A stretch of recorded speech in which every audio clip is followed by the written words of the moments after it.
You're watching a syndicate program.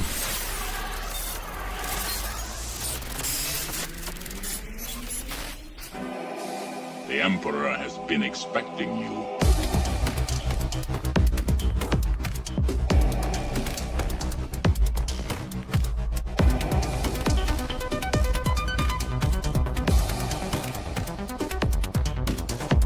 I must obey my master.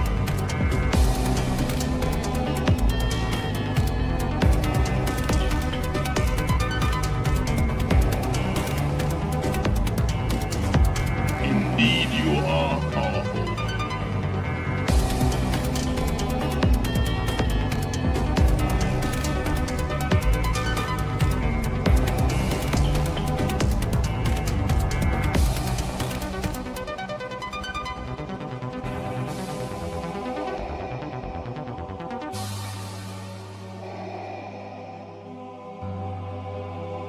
It is pointless to resist, my son.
What's up, everyone? Welcome to another Toy Chest, episode 79, being recorded on August 10th, 2026. I'm laughing because it's Monday, and we love Mondays for some reason. This is great. I love the pit is in there just waiting to talk some toys. We've got our crew here. This is going to be awesome to kick off our whole week of streaming, of course. But before we get into it, I'm your host, Darth Moocher. I think that's Scott Solo there. It might be a surprise guest. I don't know. Might be. What's up, nerds? No, it's Scott. It's definitely Scott. I know that. Wait a minute. I know that voice. We've got Alexander Storm, which is bringing the storm to Southern California back. Basically. So, what's up, man? Doing good. Looking forward to tonight, man. Yeah. And of course, Tommy, Blitz Transmissions, the cloner. Hip hip hooray. What's up, guys? Awesome. Hey, we can actually check something off our list then, maybe when we bring up the updates, But Nice. Tonight, guys, we're gonna talk some cool things. Of course, all things Star Wars, all things Star Wars collectibles. We're going through some updates of TVC Black Series. We got some pre-orders that are still on its way this week. We got some drops that hit, and then plus our main topic, which is going to be the breaking point. Where's the breaking point to people's collections? Now, that is not always a scary thing. It's not always a negative thing. So we're going to talk about that and see where we stand on it, see where the pit stands on it, and where the communities. And speaking of the pit, I've got to bring him in because I love talking to you four, but I do love talking to all of us. And, of course, Stu John Jedi. First comment, first like, happy Monday, everyone. What's up, Stu John? We've got Chris K. I'm on leave for the next week, so I could tune in. Looking forward to it. Awesome. I love it. And the true first, the true one, the one and only Commander Bly. $1.99 super chat. Pay to win first. That's how we roll. That is exactly how we roll. And of course, Tommy scored a Scam Diego Corporate Con TVC Anakin Asajj for me. Nice. And he's sucked right in, isn't he? He was out. And he's pulled back in. I love it. He is. Dr. Jones. Yikes. I got hit the reminder button and you boys already. Everybody was in the pit already talking it up. So welcome in, Dr. Jones. Let's see. Dr. Jones. of course, Commander Bly, Dr. Does again, Ray Stanley's in there. Ooh. Always, I love it. We've also got Dana. What's up? We've got Hasbro needs to sit up and pay true attention to us fans ASAP. Yeah, I think. I mean, there's a whole community out there that are speaking. Are they listening? No. No. Enough said. Not to put too fine a point on it. Exactly. James Morrow, tonight's image of Scott holding his head was an annual reaction to The Cure not making it into the Rock and Roll Hall of Fame until 2019. Hey, they're already in there, man. Oh, okay. Wait until 2019. Yeah. The Cure's in the Rock and Roll Hall of Fame? What's going on? And Gavin Conner was there, man. That's cool. awesome. Oh. Yeah. I was there. Rhino Hobbies, what's up? Anyone else peeved that the G.I. Joe Classified got Lobot before the Black Series? yeah. They even gave him hair and called him Psych Out. Their savagery knows. Yeah, you take the electronics from his hand and just apply it to Lobot. I mean, he's on a Black Series Most Wanted, so obviously he's wanted. It's not I'm just looking at Psych Out. You're right. He does have the same. Oh boy. The pointing army. That's awesome. Let's go. Tommy, that's perfect. That's I know Star I've been doing Wars, my Lobot impression. Now, only if I could not talk as much as Lobot, then maybe people would like me. Impossible. Movie tuber, what's up, Justin? Everyone knows Greedo shot first. Exactly. Greedo shot only. Oh, Greedo shot. Wait, what? Han no. shot only. That confused me. Whoa. Movie toy tuber. That hurt me. God. I'm with him. Where's- I'm with him there. Hashtag McClunky. Hashtag McClunky. Where's Meeks with the band hammer? Yeah, Meeks. He's We gotta get our somewhere. mods on this. Yeah. I think Cosby needs to start paying attention to the sequel trilogy fans. Oh, I mean, I hear there's some sequel figs coming for Black Series next year. it's been a while. It's been a minute. I It's hear. been a great minute since the last one was the Evil Ray, I believe, right? Yeah, it was. Jesus, has that Yeah. really? 2019, 2020 was the last Yeah. one. God. It's been a long time. Yeah. The Max Rebook sprays. If Lobot doesn't have leg pins, I'm out. I'll take his leg pins because he's just gonna stand there. Like, I don't need to articulate him, So Yeah. just no articulation, Lobot. I don't care. Just a molded painted statue. Get moving eyes so he can. Yes, of course. Yes. That's all we really need. Exactly. Bisa, what's up? Member for 10 months. Flex. Flex. Yeah, good evening, everyone. We've got Cosmo, what's up? Even What's Jens. up? Dr. Jones, Larry Stanley, they're talking it up. If I miss anybody, guys, please let me know. We also got Lockstar. So glad it's Monday. I love the show. Look forward to it all weekend. We appreciate it. Appreciate it so much. That's why we do it. That's why we're here. I think I saw a Dr. Brantley in there somewhere, but I can't find him. Good riddance. I banned him. Well, that's what happens when you don't win the trivia again. Trivia. Yeah. He was lucky to be on Friday's show for us. We were, Dr. Brantley. we were a little mad and everything. Brad wanted to boot him, but we said, you know what? How we got a chance to work can for that next trivia. So. That's funny. Yeah. How Runner, what's up? He's checking in. Let's see here. Dana Jones, Stu John Jedi. Got 20 Riley Bob. Boom, Shaka, Sarlacc on the Evo. My 40th birthday. Game on. Happy birthday tomorrow. birthday. And 40, dude. Wow. Bandage. Some It's Ben all Gay, downhill Ace from there. bandages. There you go. I wish that was a joke.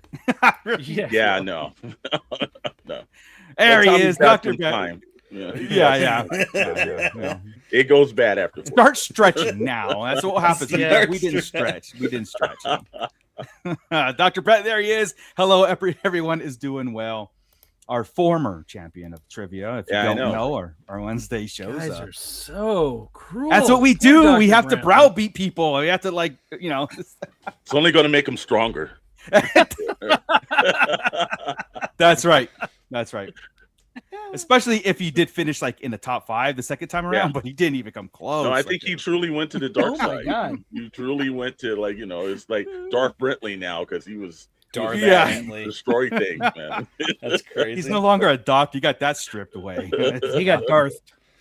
What's up? Meeks is checking in, and Yeah, he's got that Banhammer for Salma. Hell Runner. So on Saturday, his daughter was a correspondent and everything. And for some strange reason, if you watched our walkthrough video, she goes, "Well, yeah, you guys like these toys in the '60s." We're all like, "The '60s? '60s. How old do you think we all are?" they didn't have toys in the 60s, I don't I was think. like, "My God." Man. Yeah, we get it from all angles, don't we? We Yeah, don't we, bro? Seriously. Wow. from I gotta give that one. I boners. gotta give that one to her. I'm not gonna lie. Yeah, right. Yeah, yeah. I gotta That- say. yeah. Thanks. It's like, we're not sorry. boomers, we're Gen X. Get that right. You bet. Yeah. Hey, Sergeant Bolt is checking in. What's up? Let's see. Sergeant Bolt, Commander Bly. There he is again at Meeks. We've got Cult of Christensen. What Yes, up? what's up? Oh man, you guys don't want us to do a show. You just want us to shout everybody out today. There you go. Roll it up. Mando Mike, hey guys, watching from Lake Isabella, working this All weekend. right. Hey man, well, hopefully Nice. that we could shed some light for you. Nicholas H, hello, What up? what's up? Checking in. We've got Santo 1414, what's up? We got Jayhawk, what's up? All just picked up Kill Bill, whole bloody and delaying. Just picked up Kill Bill, whole bloody and delaying my screening for just a bit to watch stream. Awesome. Well, yeah, This is a guy who has his priorities in order. This guy knows ball already. Yeah. This Just guy get knows it ready, get ready, and everything, and the movie will be waiting for you. We're only here on Mondays. It's like ball. Kill Bill is temporary. Starluck is forever. You know? Exactly. Michael Galupo, hey, finally made it live. Hope y'all doing great. Welcome in, dude. Yeah. I think we're almost caught up with everybody in here. We've got Black Mandalore. What's up, TVC collectors? What up? Yeah, we've been talking a lot of TVC lately. I wonder why. We have. Let's do John. $2 super chat. Han shot. Period. There was no first to see here. That's right. Han shot. Right. Han shot only. That's it. No McClunkies. Yeah. Out of here. It's so bad. Snow Serpentine. Hey guys, what's up? Yeah, Dr. Bentley. Yeah, I'm sorry, man. Just like Alex said, do better. Just do better. I got you, Dr. Brantley. I got you, man. Uncle Dino, what's up? Thanks for checking up? in. Of course, James Morrow, next HasLab crashed and flooded Death Star throne room playset. That's the sequel. Death Star if they HasLab do might be that- crashed and flooded in real life. We'll Yeah, right. Yeah. talk about that. I wonder if that would work though. A sequel Death Star damaged one. No. No. I don't know. What's up? Shelf Life was checking Hey in. guys. Shelf Life here. We've got Tops 375. Heck yeah, caught the stream. What up? What up, fellas? Absolutely. TD3 Trooper. What's up? What's up? Man. There's Black Mandalore again. We've got TD3 Trooper. Chet Maddox. What's up? Ban Moocher. Van Moocher. Not That's yet. an Not idea yet. right there. Yes. All aboard. Everyone say aye. I have yet to even begin. No. We've also got TD Trooper member for 8 months. 60s Gen X rules. Right there. You see that right there? It's there. It's there. Trust me. 60s Gen X? Yeah, 65 to 77 now it is. They actually put a cap on it. 77 Did you say now. 77? Yeah. I thought it was 80. I know they have a sub generation now that goes from 77 to 80. Oh, dear God. Yeah, I know. Yeah, I heard it's like Gen X and a half or something like that. Yeah.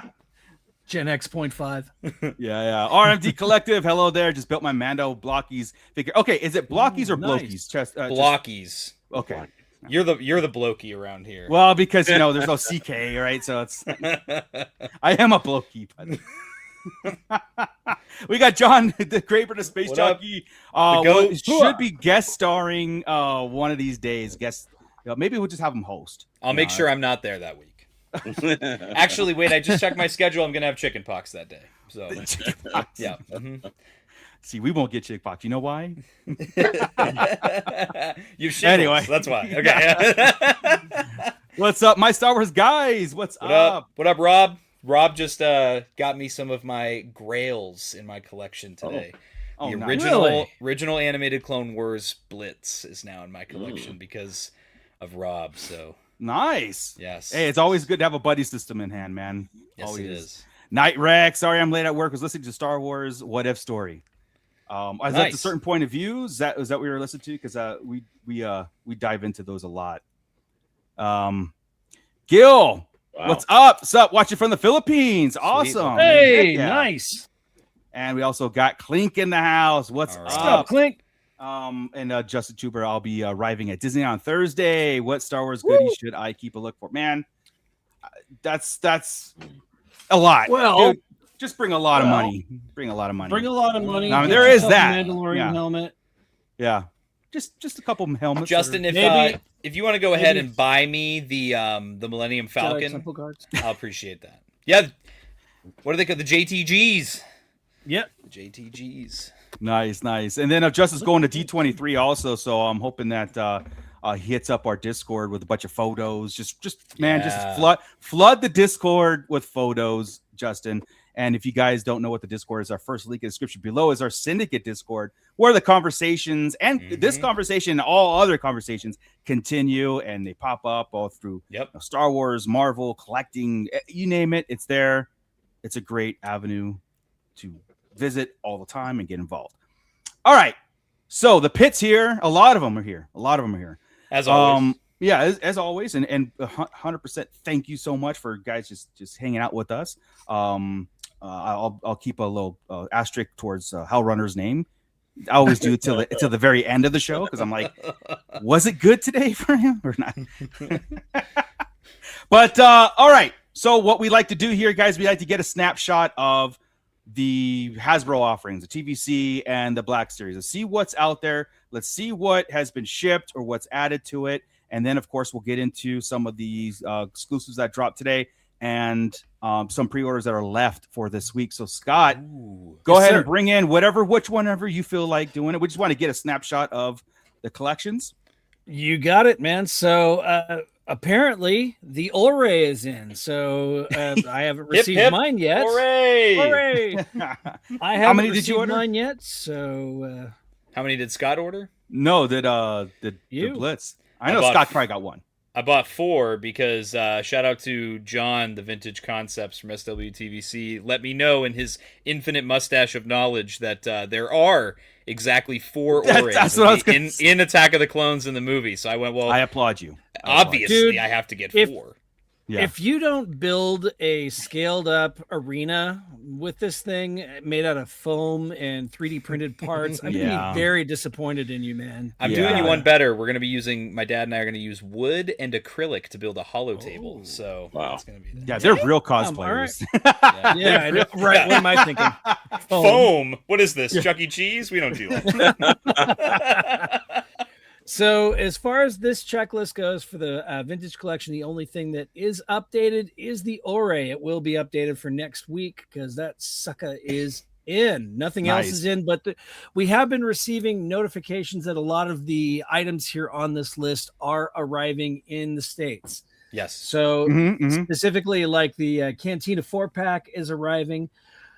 And I want to say the Devon wave. No, not the Devon. The Hera wave is also supposedly arriving in the States. How about the Devon wave and the Hera wave?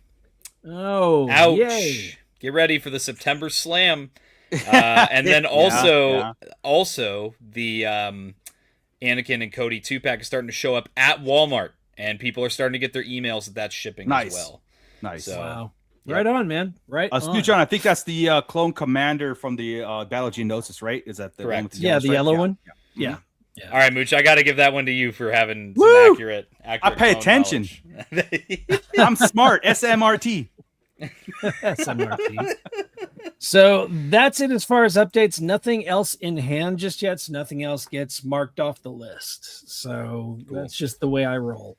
I did ask anything on that list that has arrived for you, Tommy, that is not, or I guess it would be the Black Series. So let me get the Black Series going. Real quick.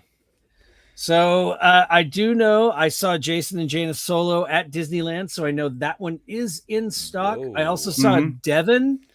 Devon was in hand, so I got to check that one out. It's a good looking figure, not Black Series, not my thing, but it's still really cool. And I did see, is it Rada the Hutt Black Series? Is he starting to arrive in the States as well? Yep.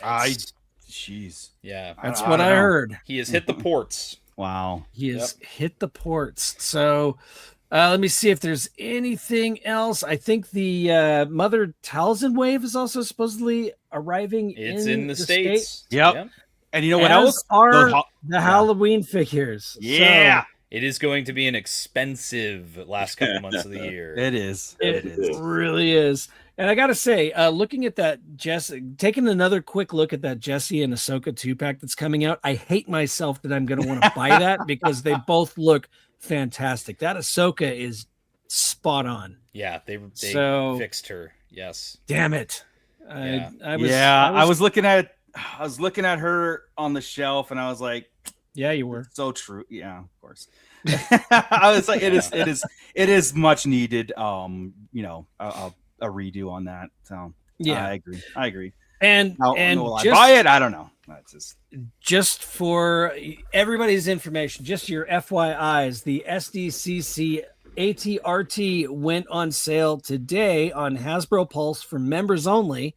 I think is it tomorrow or Wednesday that tomorrow. Everybody. Okay. And it is still in stock. All of the exclusives are still in stock. So as I thought, it wasn't a quick sellout. So hopefully, everybody can get theirs. Thankfully. Yeah. I think they fixed a lot of the issues. I think they took a lot of feedback from last year's disaster with the Anakin and Obi-Wan set. Yeah. Between the limit of 5 to the, just how limited the stock was. Those characters are so next level iconic compared to something from the Clone Wars. Like everyone in the world knows Revenge of the Sith, and it was an anniversary year, so they should have been a little more prepared. But thankfully, it seems like they took some good criticism. Yeah, I think they destroyed the convention this year, so it was like one or the other. Last year, the convention and the retail and everything worked itself out, and these are problems that should work itself out after not having to go through this 2-3 years in a row. But the experience at San Diego Comic-Con for the people that paid all that money, flew in and did that, was crap. And Hasbro did a terrible job with that. Yeah. And yet now we're seeing on the site, and then if you looked on the site as I was going through this morning, some of the previous years exclusives were up. So really?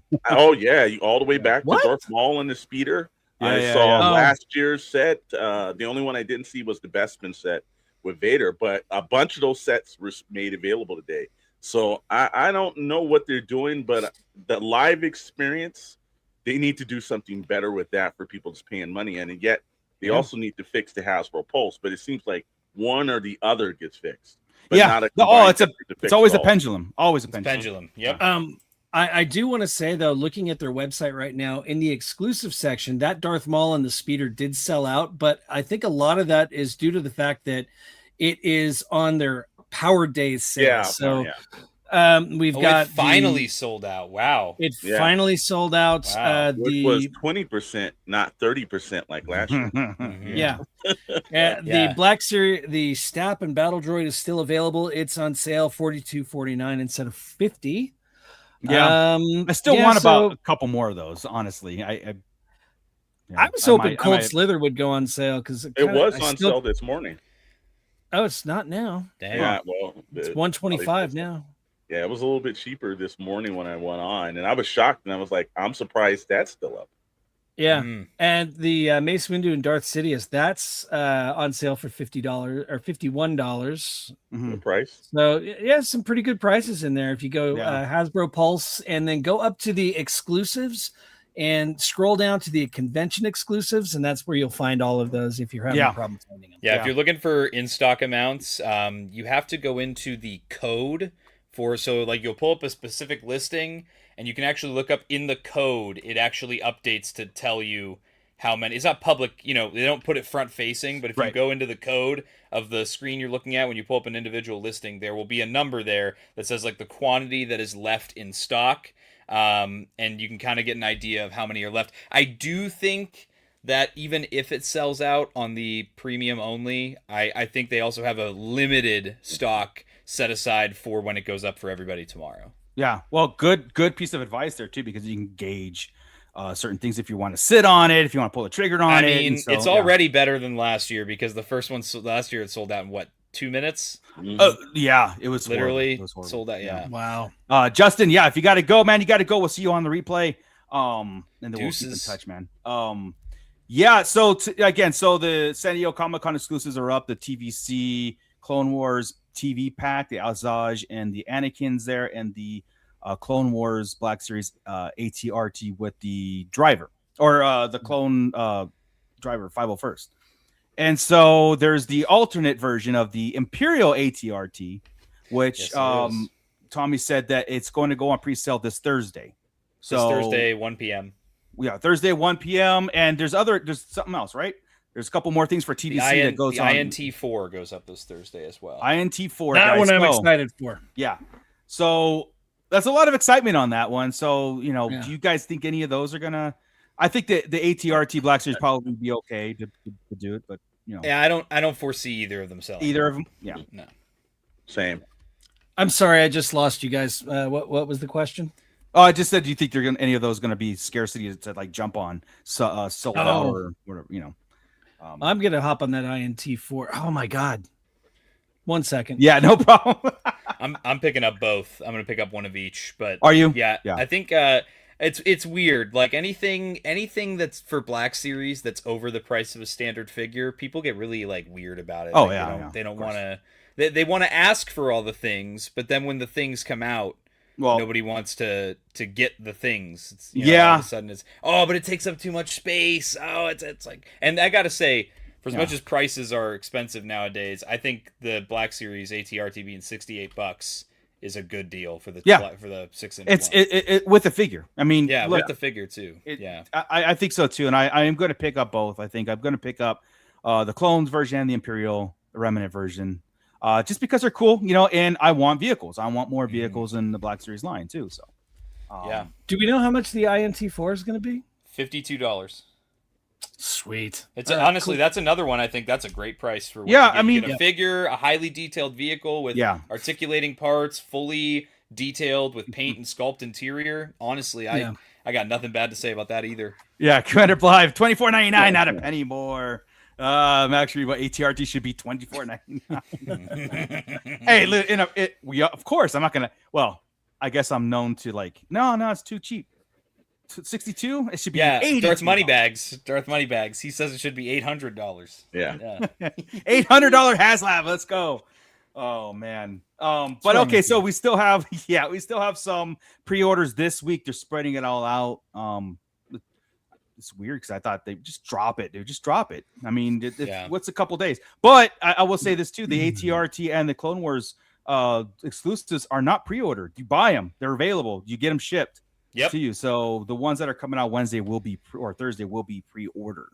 Yes, they will be pre-ordered. Yeah. So I would expect them to come out before the end of the year. So yeah. Have your pocketbooks ready for Christmas time. A lot of these things, it's were we promised or not promised, but was there talk of any other live stream for the rest of this year? Or there is. Okay. There's going to be, we still have, they said there's going to be one in September if they can get their ducks in a row. So it sounds like that's a kind of a last minute thing. There will be one for New York Comic-Con, to my knowledge, and that's in October, right?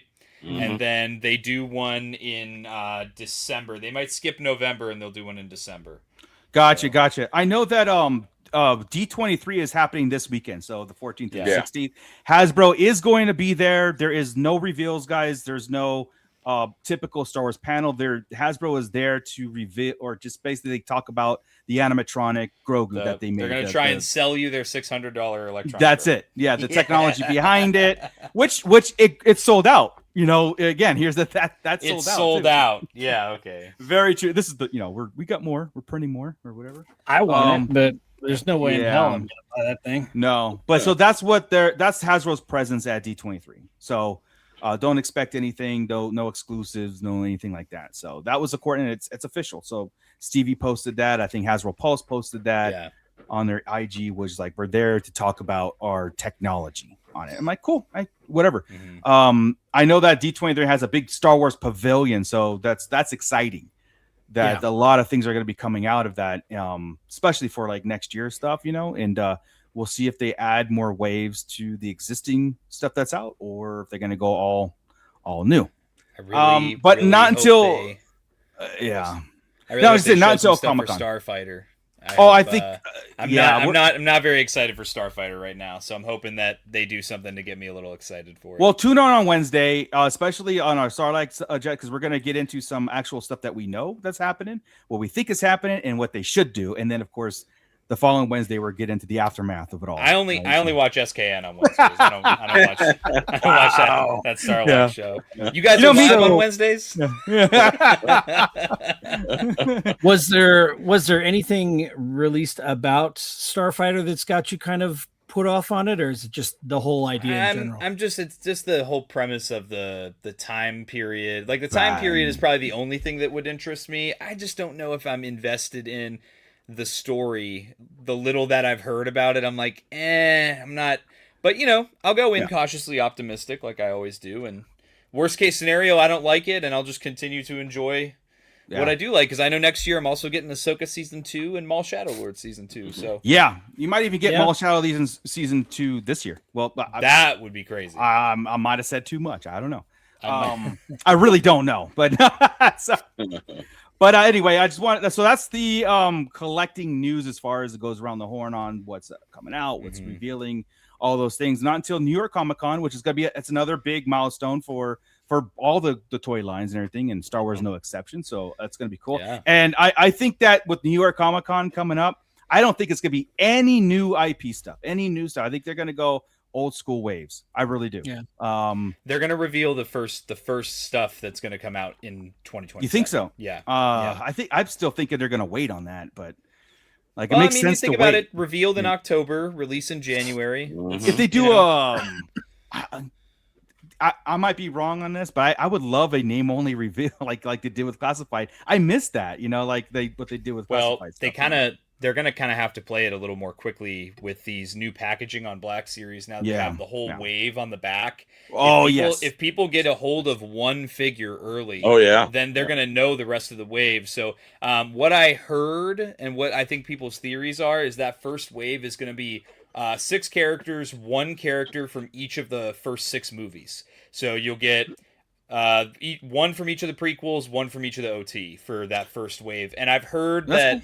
Based on interviews I was watching, I've heard that that's their plan for the first wave of the year for every year going forward. They're going to do a wave of 6 with 1 character from each of the original 6 movies. So, as long as they're new, that's cool. I mean, they kind of have to be now, right? Yeah, I mean, with how much more premium they're making the packaging and being as ballsy as to put the actual figure on the box. Like, I feel like they're going to have to be a little better than some of the stuff they've been doing. You'd think, but then again, they might just hit us with a bunch of resculpts. Who knows? Yeah. Nicholas says, "God forbid we know what's in a wave." Yeah. Doesn't the code names always drive me crazy? It's like, just tell us what's in the freaking box. You don't have to call. You don't have to call. Because Max Rebo, Cincinnati. Sam Smith, because we're either going, no matter what, we're either going to say yes or no on it. If it's if we heard about it 6 months ago or 6 months from now, we're going to say yes or no. It's not going to be like, like we're not going to change our mind that instant. I did want to hit Hal Runner Base real quick here. I just want to smack him up. Anyone know how the OT update at Galaxy's Edge is going? It's been a while now, and I haven't heard a single thing. Is it better now? We'll get into that on Wednesday. I actually went last Thursday to Disneyland, and I'll get into it. We'll do a How We Do Disney Scott style next week. But can you tease it? It's like thumbs up, thumbs down, me. It's medium. Shit. Dude, thumbs up. Even my emoji here. Yeah, big thumbs up, man. It was a fantastic experience. So cool. I'll get into it though in more detail. Right on. Cool. Yeah. We'll have a How We Do Disney segment on Wednesday. All right. I wanted to see if I can get into this talk because I've been seeing. So the last couple shows that we've done the prediction shows for Comic-Con, and then we did the aftermath shows for Comic-Con, which seemed to be almost like ground zero for this, uproar. People loving it, people hate it, and some people quitting the hobby altogether. And then, of course, we did our solution show last week, which is like, all right, well, here's a solution. Here's what could change things, and people ran with it. And I love the talk. So I appreciate everybody who shared all the stuff that we did, and continuing those conversations. And Got I was a lot of shares and not a whole lot of hate either, which really No. blew my mind. it was either they didn't like the idea, but they love the offering. You know what I mean? They just are very stuck on what they like, and everybody's collection is personal to them. We all know this. To all of us, to everybody in the pit, this one change could, mean that they don't like it over here, and then vice versa. Sometimes it's great when everybody rejoices at one time, but it does seem like when the community's mad, we're all mad. You know what I mean? Yeah.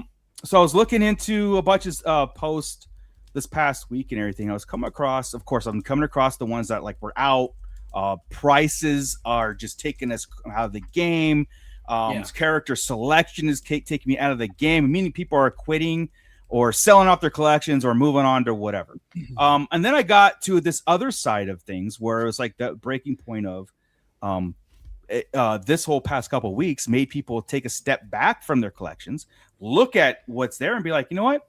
I think I'm good with, I could salt and pepper it in a couple figures here throughout whatever, but I'm actually good. And it got me thinking, I'm like, when have we started to notice people actually take a real hard look at their collections at hand, right? Versus take it, stockpiling, put on the figure. When's the next reveals? When's the next pre-orders? All this stuff, because we're in this rat race of pre-ordering all these things, especially the ones that of us that buy multiple lines, And I saw this kind of line in the sand, where we wanted to present this as the breaking point on things. Okay.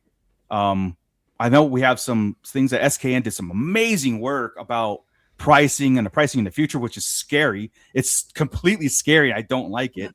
And we do have those graphics to share, but I'll let you do. When we get into the pricing and stuff, because I want to know from all you guys, I want to know from everybody in the pit too. It's like there's breaking points on all kinds of levels, right? When we do talk about the price increases that are coming and the future price increases that are potentially almost to the T, possible, that's going to happen. Is that really going to make a lot of people withdraw? Is character selection the end all be all? Is there no room in some people's collecting habits for new collectors, resculpts, redoing, just like we talked about the Ahsoka, just like the TVC about Geonosis, the Padme, Obi-Wan, Anakin stuff. It's like, is there no room in people's in their hobby for others? Or is it that where I could take a step back, and now is a point where I could take a step back and go, you know what? I like my collection as is, and maybe I don't want to add anymore. Maybe it's the point where, all these things are factors, and I just want to enjoy what I have. And if I happen to get a couple figures here and there throughout the year, then so be it. But I'm not going to, redesign or restructure and go all in and stand in line and do all these things. So I think it's an interesting talk moving forward on our collecting habits and the current affairs on things and how that's going to affect it, Yeah. I think people just need to say you're broke, You're just you can't keep up, bro. If you're a collector, you're broke. Just say you're broke. It's just the way it is.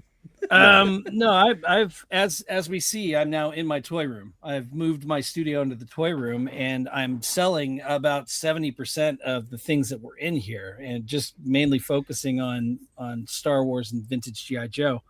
It's exactly that. It's a decision to live in the space and enjoy the space instead of chasing the dragon, right? Chasing the next big thing. And I realized that I was getting anxiety because I just walk into the toy room and back out because I couldn't, I couldn't even see the floor anymore.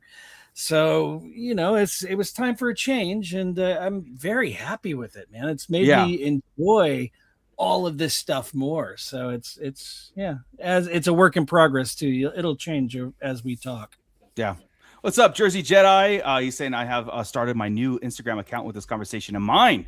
Nice. I'm mining the bins to see what I really need to upgrade, update, add, and what I can skip. Yes.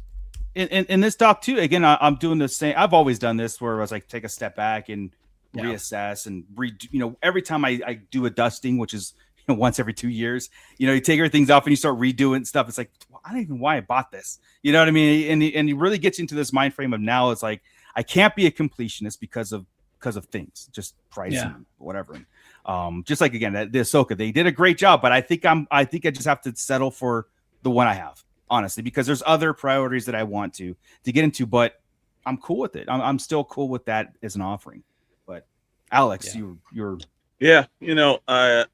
as we were, because again, when you start looking at the numbers, because people lie, numbers don't lie. Yeah. And as we started going over this, and I started thinking about how gradually from 2020, because before 2020 really happened. Do you want me to pull up the graphic? No, you don't have to pull it up right now. We can pull it up in about a second.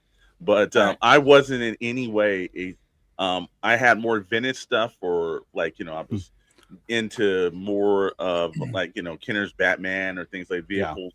But I wasn't into 6-inch figures. And then, of course, obviously, we know certain things happened in 2020 that forced on, and I saw G.I. Joe Classified for the first time. And then I started buying. But when that part was happening, and when Scott does pull up the information, you'll see the pricing from 2020 to right now. Oh, there's a heck of a jump. And at one point, it was just throwing away disposable cash. And now it's like, you maybe got 3 figures, 4 figures. It started dwindling down. Now it's like, 2 figures. Now it's like, damn, you really kind of notice the amount of money it's coming. And that had you on caution, because when it was just disposable, I can take $100, throw it, and you can almost line a wall full of characters. Now, you close to about $100, you're getting a couple of characters. 3 or 4. God forbid, that was before the vehicles from Classified and all these other series just started dropping in. So that really was the first time that I really looked at, well, how far are we going to pursue this price increase? And Scott, if you want to pull the numbers up. I'll pull the history first, because it's fascinating. So I do want to say thank you very much for SKN for doing this chat. Alex, you guys always bring in the information, so I do want we are copying you guys right now. Well, we try, but imitation is the best form of flattery. Again, if you don't know the numbers, you don't know what's going on. And again, when we first started, standard basic figure, and this is whether we put this on the SKU of Marvel Legends, Star Wars The Black Series, and then G.I. Joe Classified. So this is not deluxe figures or anyway. Just your standard mainline, regular figure. It was $19.99, and I thought it was maybe a little bit more than that, because it had been so much time to pass. But if you look at the trends, right now we're in 2027 or 2026, and you look at this $27.99. Well, we've had 3 gradual jumps basically. And it looks like every other year it's a pattern, that they're jumping up the price. Now, again, the one thing that makes Hasbro a little bit suspectable on this is that a lot of times it's what is to the shareholders showing profit every quarter, every year, increasing these type of things. These are not with sometimes inflation and everything. It's because they need to keep showing profits every year. So when we started looking at the numbers in the future, that was and we threw 5 years in from that. That's when it really started saying, like, you really have to take a pause and think about the collecting when you look at the future earnings. Scott, do you want to pull that up? Real quick, I just want to interject. Also, the price from 2013 to 2020 did not change. They stayed. They debuted at $19.99 a figure, and they stayed that way through 2020. Very true. So very true. Good point. That being said, we'll fast. Commander Bly, $4.99. Truth be told, I don't really care about the figures. They're just inventory. I collect to support Big Corpo. Somebody had to say it. I love Big Corpo. Somebody had to say it. And Dr. Jones, can we have this chart posted somewhere so we can have it? It actually is. If you go over to the Shadows Network in the community post, we posted all of the charts. There we go. Beautiful. But the future ones, if you look at this is where it started to get disheartening, because if you're looking at 2027, you're like, then there looks like, and they've already said this too, because they put out it to retailers, there will be a price increase in 2027. So at that point, it's jumping $29.99. But let's just look at 2031. If you follow the pattern, you follow the pattern, you're looking at $34.99. Now at that price, come on, I don't, for a basic figure, we're not talking about deluxes, we're not talking about any of these ones that are the real high ticket items. And with one thing that you're looking at it. This is across this Marvel Legends and Star Wars. Those are Disney products. G.I. Joe Classified. You're like, why is that price increase? Right. They're following suit. You own that, but again, it's when you have to bid to your your shareholders. This is the kind of thing. But look at that overall 75% increase in 11 years, and we were like the only other company, as we were doing research with, that had a higher one in just 5 years was McDonald's, who has 100% markup since 2020. They just don't care anymore. It's like, screw it. So looking at the numbers here and looking at the projection, just for full disclosure, what is the projection? Where are you getting this projected number? What are the factors that go into these price increases? It's the pattern. I know it's a pattern. This one was basically, we just asked if, what's the next 5 years looking at the current pattern of since 2020, what would be from 2027 to 2031? And if you go by just how they've done it every other year, the price increasing, that's where you get to the point of saying, that this is, if they stay on pattern. Now, nothing has showed us that they weren't, because the first thing they did earlier this year was send out letters to some of their online retailers, letting them know that there will be a 3 to 5% markup for next year. So they've already projected that they are still staying the course with this pattern. It's going to be closer to that 5%.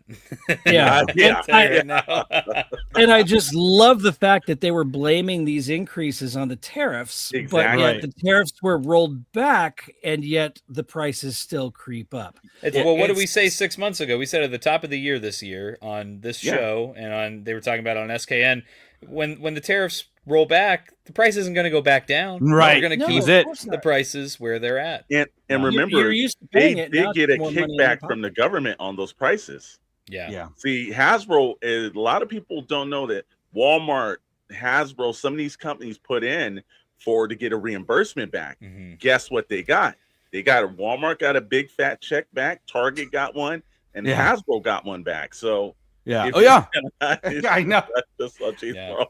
That's crazy. One point, I just we're like one point that Scott made and somebody in the chat made about the inaugural, let's talk Black Series only, but the inaugural Black Series was 1999, and for 10 years for 7 years it remained at $20, and then they shut down Toys R Us, and then it was like free for all. It just like seems like a coincidence, or it's not a coincidence there.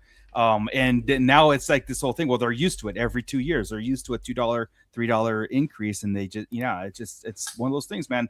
It's not going well with that talk with the increase, especially at 2029. It's not going well, I tell you that much. But go ahead. It's become a luxury item. Yeah, that exactly, Scott. Exactly. And a lot of people are. It's the perceived notion of 99. It was, when they kind of hit you from 1999 to 22, you didn't really kind of feel that jump as bad, because again, you're still almost getting close to 5 figures for $100, a little bit over, a little bit, depending on pricing, but you're still at that point where you're filling a shelf with characters. Then it once it got to 24, and then now once we started getting into 27, it's a couple of figures at this point. And you're like, wow. Stupid. And the worst part about this is that I think they would have more people transcend to the vintage collection, and if they did a Joe O-ring, if the prices were cheaper, because people would be like, well, now the perceived value is I can get these smaller vehicles and I can get these characters at a more decent price. But they've even jumped those prices up to the point where it's like they're competing with 6-inch figures with 3 3/4 figures. Yeah, it's like the Super 7 G.I. Joe figures, right? I know it's a licensing thing, so they have to pay the licensing fee, but the Ninja Force was up to $24.99 a figure, and those are Ninja Force G.I. Joes. That is the stupidest line of figures ever. And the basic Joes, the basic 6-inch or 3 3/4-inch Joes are $20.99. It's part. I almost F-bombed it. It's freaking ridiculous. You almost put us in a different category. I almost did. And I can tell you that kind of those numbers and the perceived value thing hurt Super 7. Super 7, if you went down to San Diego, it was the greatest place to sit underneath the AC because no one was in that booth. They were getting completely hurt by the pricing because people were like, it just looked egregious, and people were like, I'm not personal. So they shut down 2 of their retail stores. Laid the one off in San a bunch Diego, of right? staff members. They have one in San Francisco, one in San Diego. These are the type of things that people are looking at when it comes to pricing. I think pricing has really hurt Super 7 in the imagery because they are by leaps and bounds. So somebody said NECA too. Look, NECA didn't have a big presence of the football at San Diego either. So a lot of these companies are jacking the price up, and can we get them to 40 and 50? But I noticed HA Figure Art, Bandai, all those the manga companies or the anime, they were doing fine. Wow. Yeah. So were you at Super 7 during Comic-Con this year? Well, I went over to their booth because it was the only place you could stand and nobody was there. Was there any talk about this from them? Was there any acknowledgement about this from them? Well, let's put it like this: their staff were nicer than they've ever been. They were more than willing to answer a bunch of questions. But I think that you could look and see that there was a little bit of, I think McFarlane, I think Super 7, a couple of these companies are now having a harsh reality of something's changing, and I think that they have to change with it as well. Yeah. Well, this comment here kind of brings us to the other part of this whole thing with prices increasing, meaning like people are really taking a close look, which I do think that's probably like the main point of a lot of contention here. But character selection and marketing and product selection has more people up in arms too. They're really like I mentioned before, they're either mad that new people getting into the hobby have a choice, that you're taking choices away from me, right? I think Blitz went on you went on tour with that kind of notion, the gatekeeping behind it. It has a lot of it has a lot to do with character selection, right? Because when we talk character selection, it's a lot of times it's missing pieces and what makes sense and packaging and that stuff. Was regarding the packaging. Regarding last week's, the only real comment that kept reappearing was, we don't need new packaging, we need better character selection. Right. We need to complete those lines. So exactly. Yeah. But like I said, the character selection is making breaking people too. Some people were completely out, like, I'm out, I'll never get Lobot, I'm out, and forget, let's burn it all down and stuff. And I just don't understand why you would quit a 50-year endeavor not because of the price, but because they're making one thing that you're not happy about. So how many times a year does that happen? Honestly, that to me speaks to a larger frustration. You're not happy with the hobby as a whole at that point, instead of the financials of it. But here's the thing. If you look at other industries, Tommy, that happens in the car industry. Switch up a car design. You'll have people like, I'll never buy another Ford again. I'll move over to Chip. It does happen in other industries when there is a change to something that, like, I think the classic buyers believe it's like the breaking point. Mm-hmm. It does happen. It's just that we don't really kind of think of, like, those kind of things as collecting a little bit more. Out of every single wave, there hasn't been a lot of like, I'm buying the whole thing. So it's like, all right, I'll buy 3 out of these because those are 3 either they're repaints or whatever it is, it's just to get whatever. But me personally, I've always been in that notion of like, we do need a revolving door of figures to be redone, reintroduced, or whatever it is. Like I said, go down with the archive collection was a perfect campaign to do that. In the meantime, get new sculpts if you wanted it, cool. And but also it's a thing too. It's like when we talk about our collections and people really getting to the point where it's becoming frustration becomes a chore and stuff like that. So they make character selection sometimes like, I'm gonna burn it down because I'm not getting this character there, and it could go into where it's like it's coming, but they don't want you're maybe not happy with the collection itself. Maybe you do need to take a step, not saying go stop collecting, but gut the room, put it back up, redo it, do stuff, and then you might be able to work around it. Now for me, character selection is top priority, meaning like that's what I want to see, but I don't have a pitchfork and torch in hand either. You know what I mean? So I'm not going to burn it down. But that is like I'm right there with you. Yeah, It's no offense to Tommy, but I don't I'll offend care him if I get every single clone known to mankind. It doesn't do anything for me, man. But I do care that I don't have an Amana Man yet. You know, it's but would you be but mad I'm not if angry? Yeah, I'm not exactly. angry if that we're getting those figures, and that's where people need to grow up and realize that it's not all about them. It's everybody, man. Yeah, everybody should. If get they made every single clone, I'd be like, cool. They have every single clone. That's awesome. Yeah, that offering exists. I mean, I wouldn't be like upset about it. Yeah, that's at all. And I think that's what, like I said, Tommy's his tour was mainly about the last couple. My 13 hours of streaming last week. But I mean, hey, it's legit, you know. I mean, I think Tommy is on to something though, because there are those kind of like jackasses too, though, that come out of the woodwork that want to steal people's joy constantly, and a little bit of that is coming from the OT collectors. There's a little. It's like, look, I only care about Han, Chewie, and Leia, and it's like, that's almost 50 years ago, and so now you're looking at there's another generation, and they've got to cater things to the buying power that they have right now, and nostalgia is already in for us, but there's another group, soon to be a third group of nostalgia that's working itself through. And I was thinking about like, well, how could you make people feel better about like, you know, stormtroopers or clones and everything, because people always perceive them as that.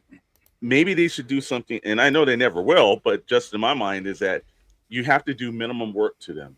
A little bit of them in certain paint applications and everything, but nothing major in certain designs.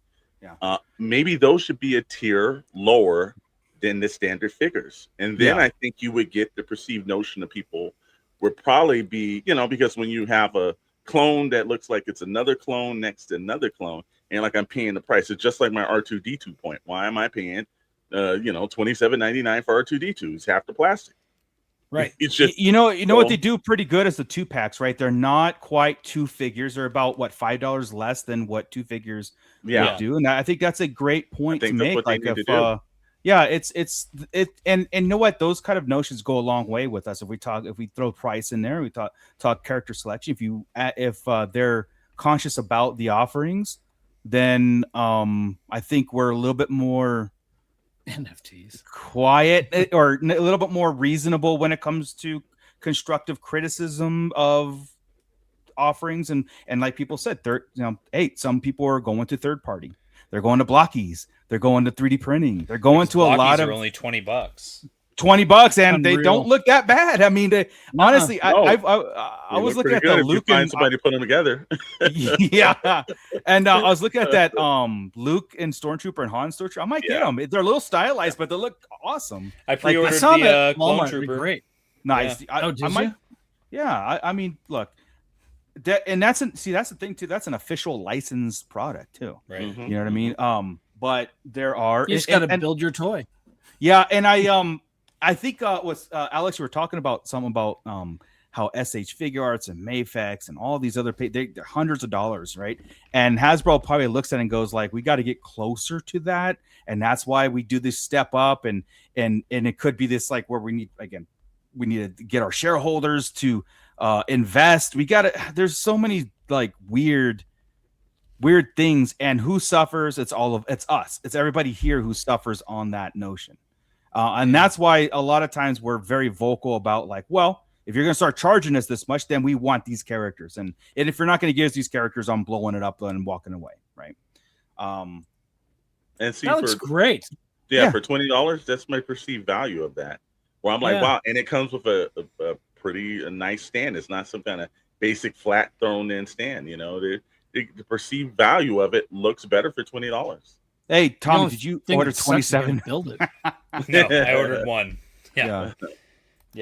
I gotta say on the Black Series thing, it's I did a video about this topic when we first did the jump to $27.99. Where I think I titled it something stupid like, is it getting too expensive, or is just say you're broke type thing.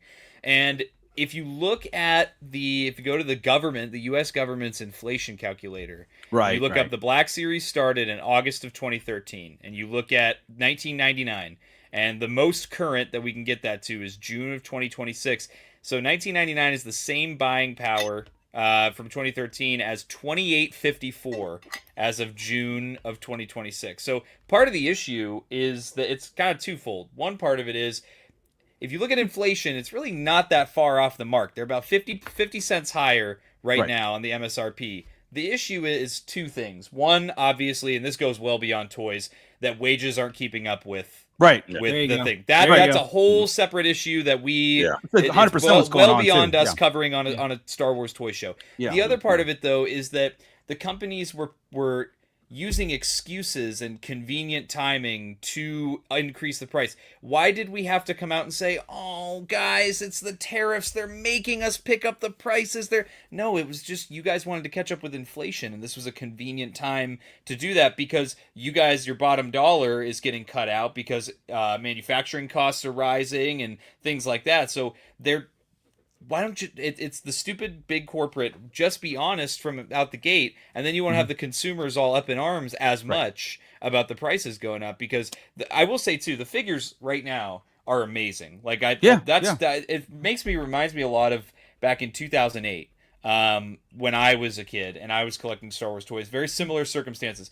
There was the Great Recession. People were very tight on money. It was a lot of outside factors affecting it, but at the same time, the character selection of the toys and the quality of the toys coming out were revolutionary for the time period. And I feel like we're entering that same kind of circumstance now where, like, the character selection is the best it's ever been since I started collecting as an adult in 2019. And on top of that, too, now you also have the outside circumstances affecting the price, and it's just going up and up and up very quickly. Yeah. To the other point, I did see your comment, Jayhawk, and that's what made me look it up. But the other thing, too, is, I mean, like, Hasbro says this, and this contributes to, in my theory, in my opinion, this contributes to why vintage collection costs $20 now. Because Hasbro said, these cost almost as much as a Black Series figure to make now because of the piece count and how much articulation, the paint apps, all that stuff, right? The problem is, and this is the reason that you're seeing TVC get cut out at the retailers and stuff, they have a higher MSRP on the 6-inch figures, and there's more of a margin on the 6-inch figures than there is the 3 3/4. You also want to know why Retro Collection got more than quadrupled its figure count next year? It's not just because, it's the 50th anniversary. It's because those are way cheaper to make than a fully super articulated vintage collection figure. So they're trying to find ways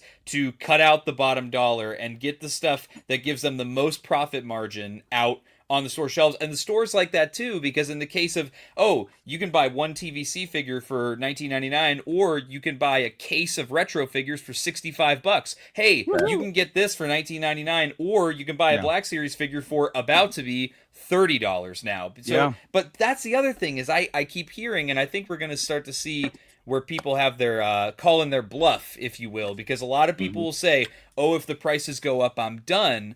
But I see tons of Black Series channels and stuff. Once I see a 3 at the front of that price, I'm quitting altogether. I don't think that's going to happen. I think a lot of people don't know how to put their money where their mouth is. Don't even bother saying that you're going to quit if the price keeps going up. If you're not actually, don't make the empty threat.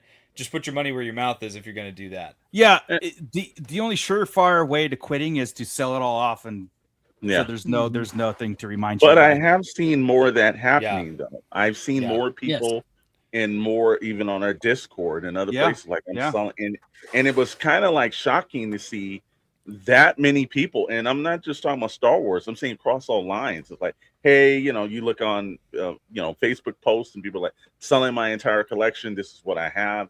And again, I did see Jayhawk about the inflation, but there's a difference between like when inflation comes into housing and food and everything. These are acceptable notions. This is not just when inflation is increasing for something that is an escapism.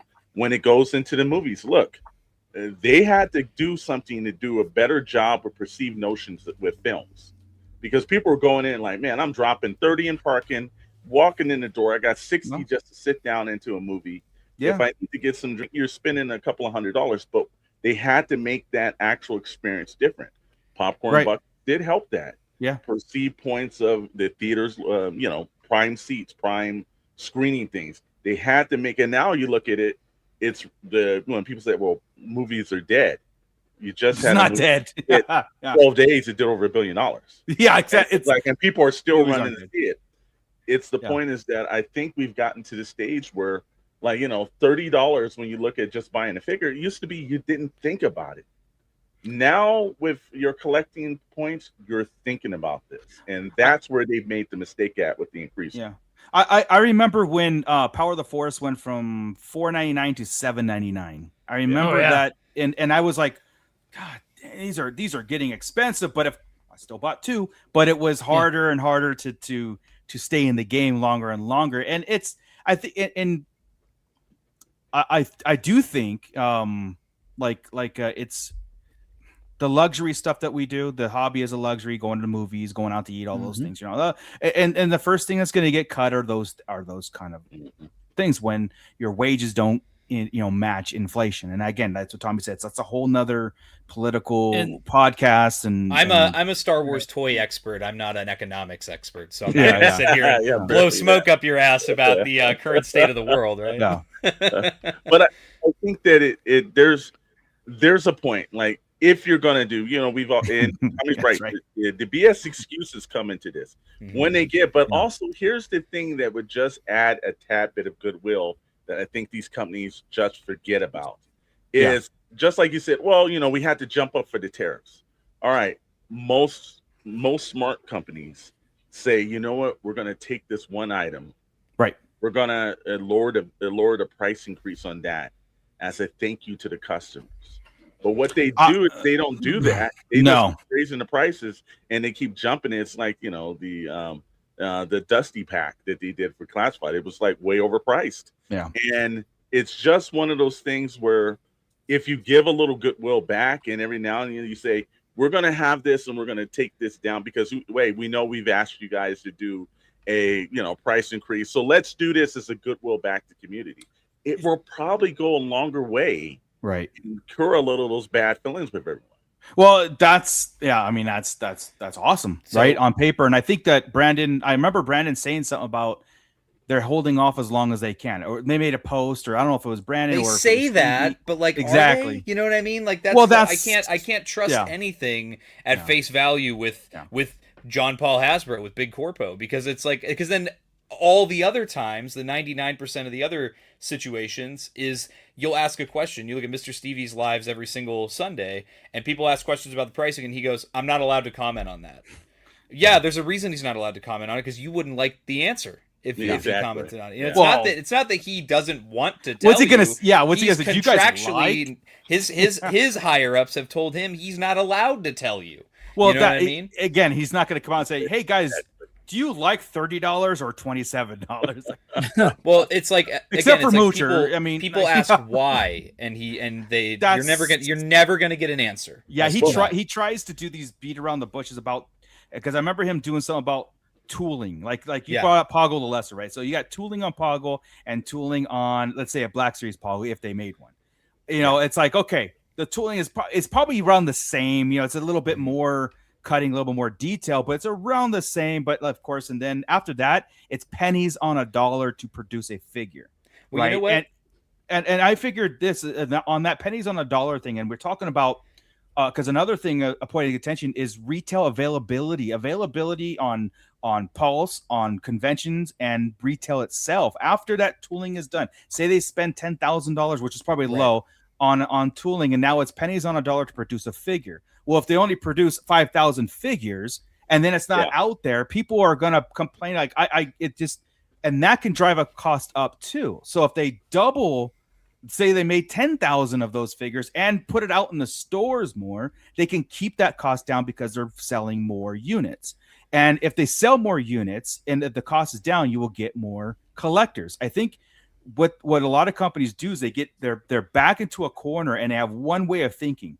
We're not making enough money on this figure. We're not going to make enough money on this figure, whatever. So, but they're saying like, there's a lot of solutions and taking some chances, like putting it out in stores. We covered this. We covered this when I was on SWTVC for inviting me on last week. We talked about this. Brandon from the Hasbro Star Wars team was in the chat, and we had this conversation about the companies need to start being proactive and not reactive about these changes that are happening in the market. Like, so we were talking about how to bring in new collectors into TVC, and this year has been huge for that. Brandon, for example, said in that chat that all of the prequel stuff, all the Battle of Geonosis stuff, and even the gunship really, and he used the word, surprised them as to how well it all sold this year. That's not a surprise to us, the consumers. But then he followed up with another thing, and we all kind of pushed back on him on the stream. I think there were 6 of us on that panel, and we were all kind of pushed back. He said, well, you know,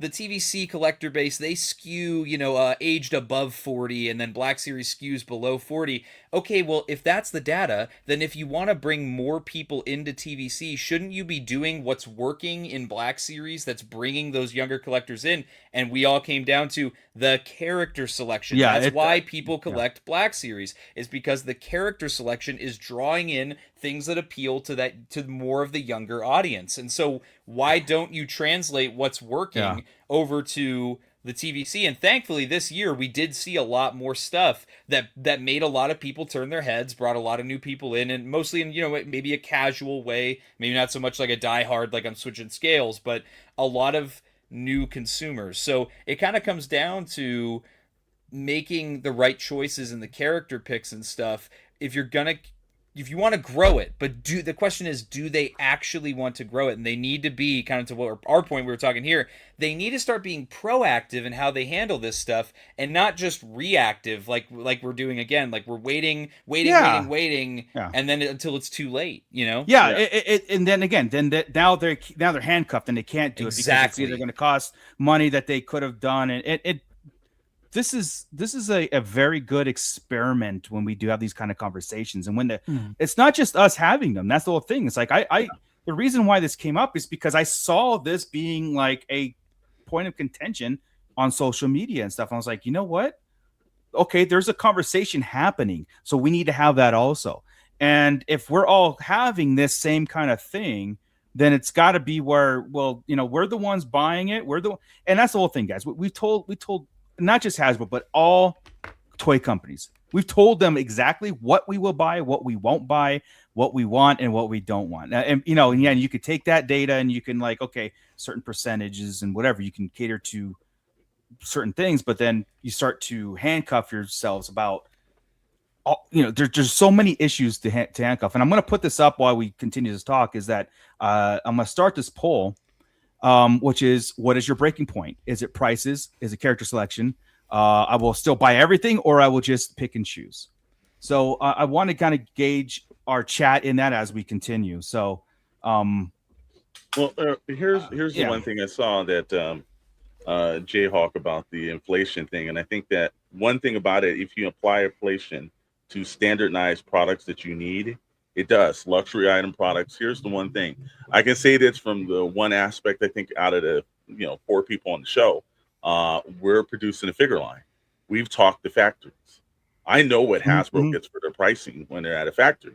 Significantly way more. You want to know why NECA pays the pricing of those figures a little bit more? They're not getting the same break that Hasbro does when they make figures. The only other competitor that is getting the same price breaks that Hasbro's getting is Mattel, and all Mattel's numbers are lower than Hasbro's. So there's a difference between when we're talking about inflation, oh, it's working for this, and yet how is their second biggest competitor able to have better pricing? It's because some of that is dictated by board members and the whole stockholder and sharer scenarios that's happening. That's a lot of that goes in. Everyone knows, if you have shareholders, you have an actual fiduciary thing to make sure every quarter you show a profit. You may have a corporate takeover by members of shareholders. Disney almost went through that. So there's a problem when you have to dictate things towards a corporate board and shareholders.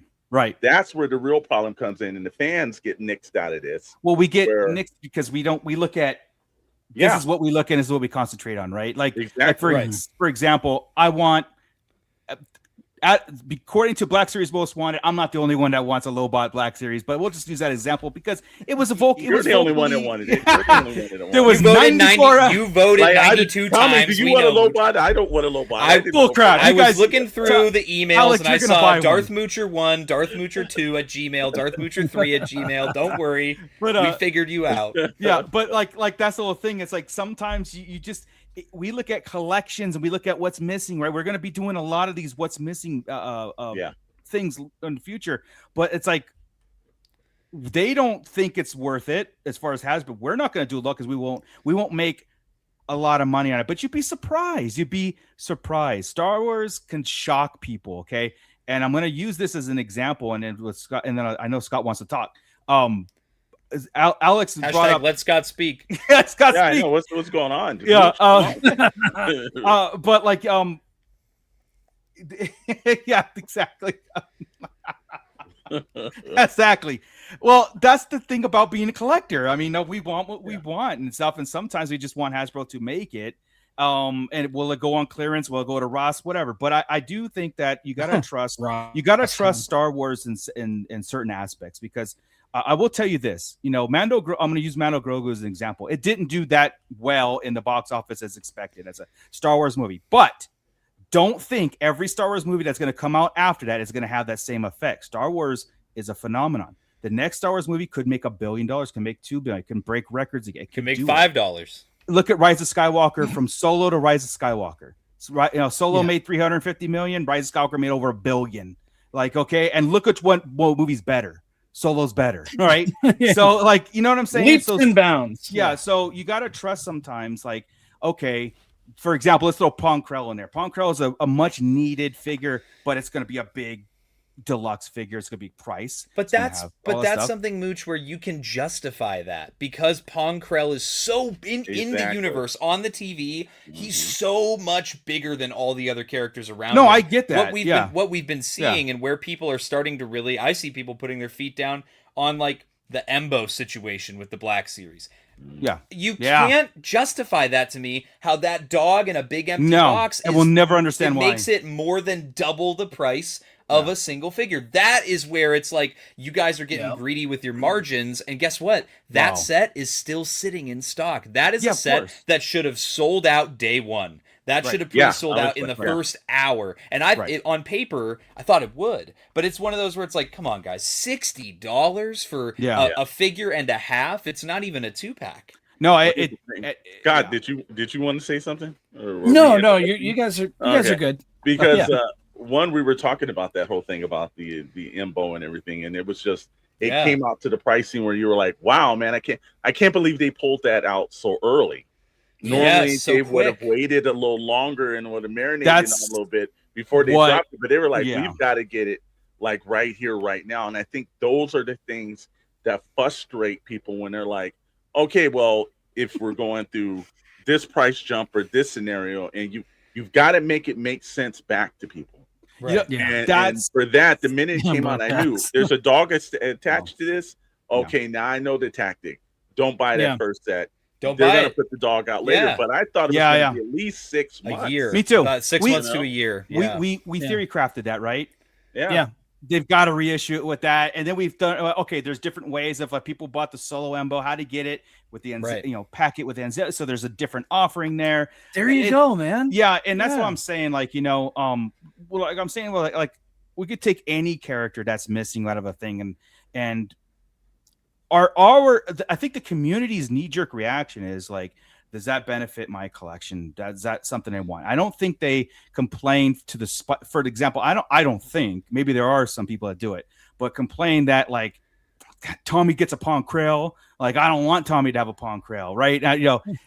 Versus just go to my comment sections. Yeah, exactly. They're in there, bro. Yeah, but you know what I mean? But like, I think that the thing is, we look at character selection is probably the most important thing that we all look at as collectors, right? Like, and I don't care about the garbage around my figure at the end of the day.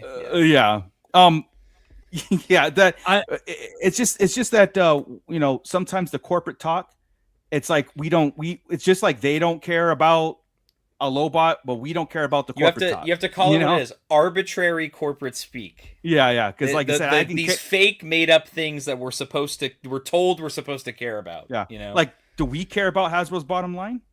Like, honestly, we care about. Yeah. Let me put it this way: I only care that they continue to make toys. Correct. Does it matter? That's Hasbro all I makes them care or about. someone else. You know, like at this point, right? Well, we've talked about that in the past. Is that I don't want a different company because then they're going to start over and all the focus is going to be just like Hasbro. It's going to be Darth Vader, Luke Skywalker, Han Solo. we're going to go through the whole thing.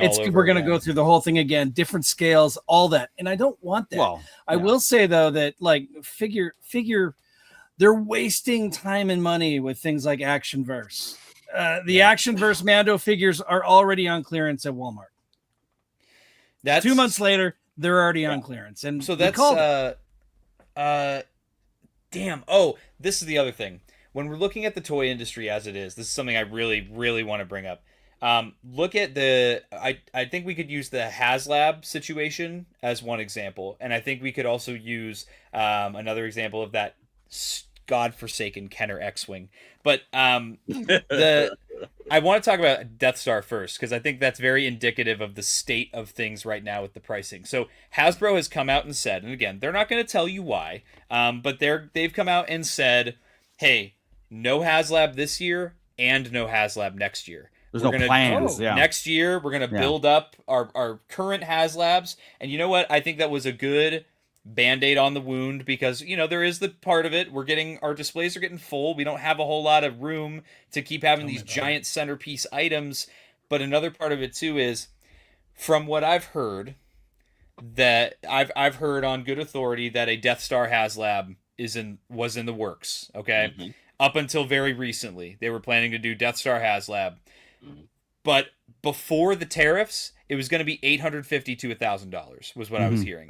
Now we're at the point post tariffs, that thing would have been probably $1,100-$1,200. You want to talk about people that are, because this is the other part of it too. I think we as collectors need to be realistic a little bit, because I see a lot of mostly old heads saying, hey, if they don't do a Death Star something for TVC in 2027, I quit. I'm done. Yeah. And I'm like, listen, but if they did the Death Star, you would say it's pricing you out, and it's $1,200. So something has got to give here. It's something at some point, and that's where I will say, for once, Hasbro decided to be proactive and not reactive. They looked at something and they said, "Man, people were already complaining about the Cantina being $400, and that's just an empty, unpainted playset. People were already complaining about the gunship being $450." And Chris Reif, the lead designer at Hasbro Star Wars right now, said at San Diego Comic-Con, if the gunship would have come out this year, it would have been over $500. It would have and been, it's to the point where it's increasing so rapidly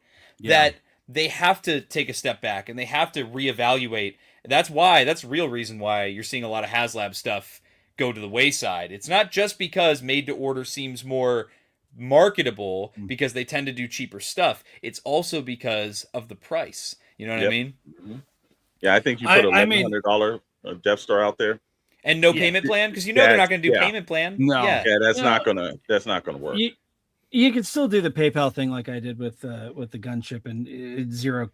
Right, but Hasbro's not going to advertise that. No, they're not. But, they want you to fork out the money up front. For $1,100, that Death Star better be flipping the most incredible thing ever, because otherwise I'm just going to continue doing what I've been doing in 3D printing a Death Star. Yeah, it's just I agree. $25 a roll of filament. I'm good. I personally think they need to stop with play sets altogether. I think these That's companies, what I'm saying. I think it's a waste of your tooling dollars. I think it's a waste of your yearly budget on your toy line, because we have all this third party. We have Moocher's 3D printing lab. That's where I'm going to go if I'm going to get my set pieces. I'm going to get my world building stuff that isn't vehicles.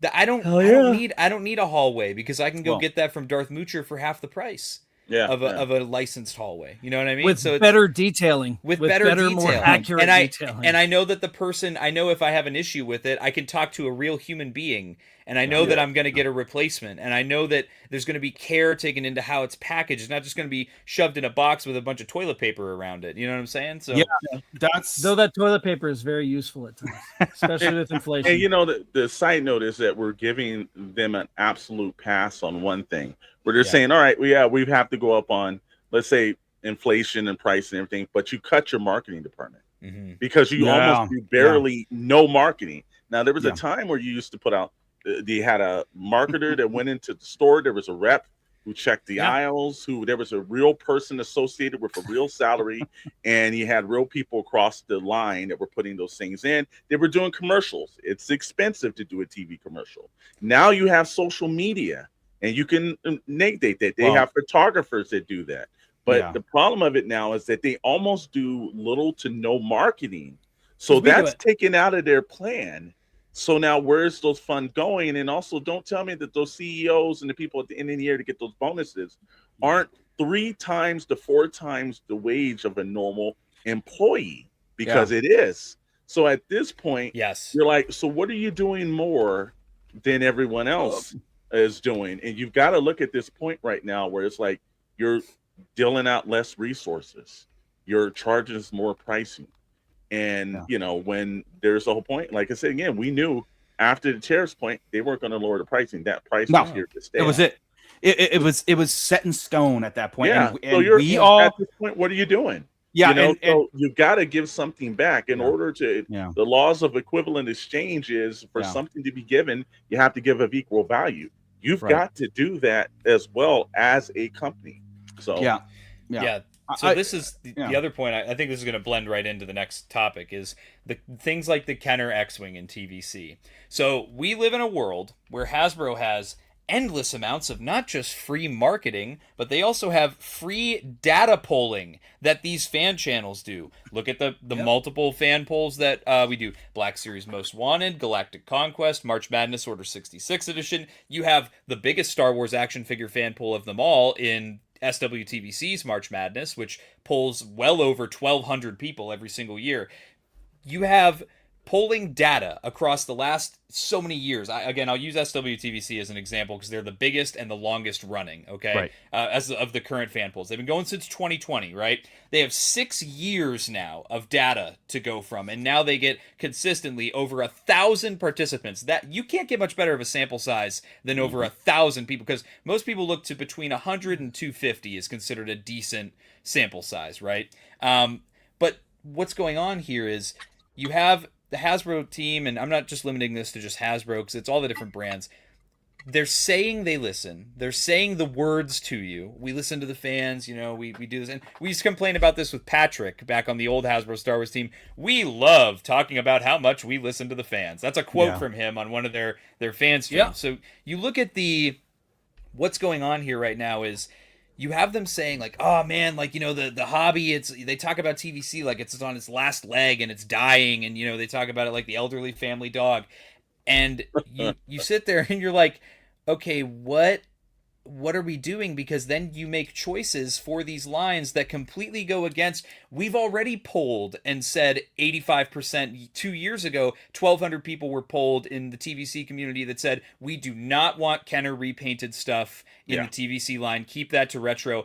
And then they come out with this X-Wing because Steve Evans and Chris Reif, that's what they wanted. They thought that would be cool. And yes, there are people who it's very small. But there's a small portion of collectors that do want that and do want to buy that. So I'm not trying to knock people that are interested in that. But when you're in, you paint this picture like we're in such a dire situation in the collecting world, and then you make decisions like that is doomed to rot on pegs. And then I hear as well, like, what are they going to do? Not build on that? Like, they're going to definitely do more Kenner repainted stuff for the 50th next year. It's like the most tone deaf thing that I've ever heard. And then on top, I'm glad James wants it. Yeah. You know, but at the same time, it's like you're making things that the majority of people have already said. If the line was much healthier, if we had a bigger tooling budget, if it was like back in the heyday of 2007, 2008, where the entire aisle was Star Wars, I wouldn't be complaining.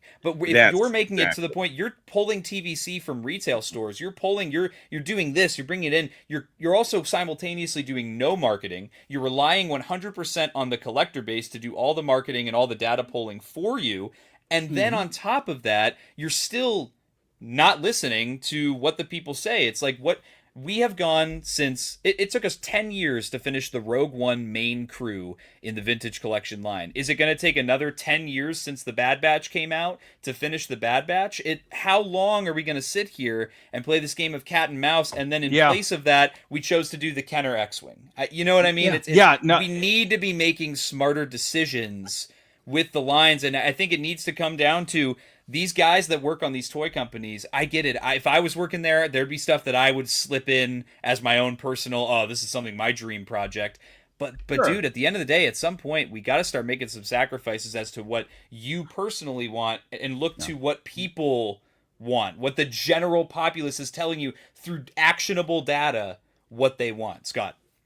So do you think that is what, whenever he posted his last Stevie, he is in Stevie, posted his last video, it was the toy troll.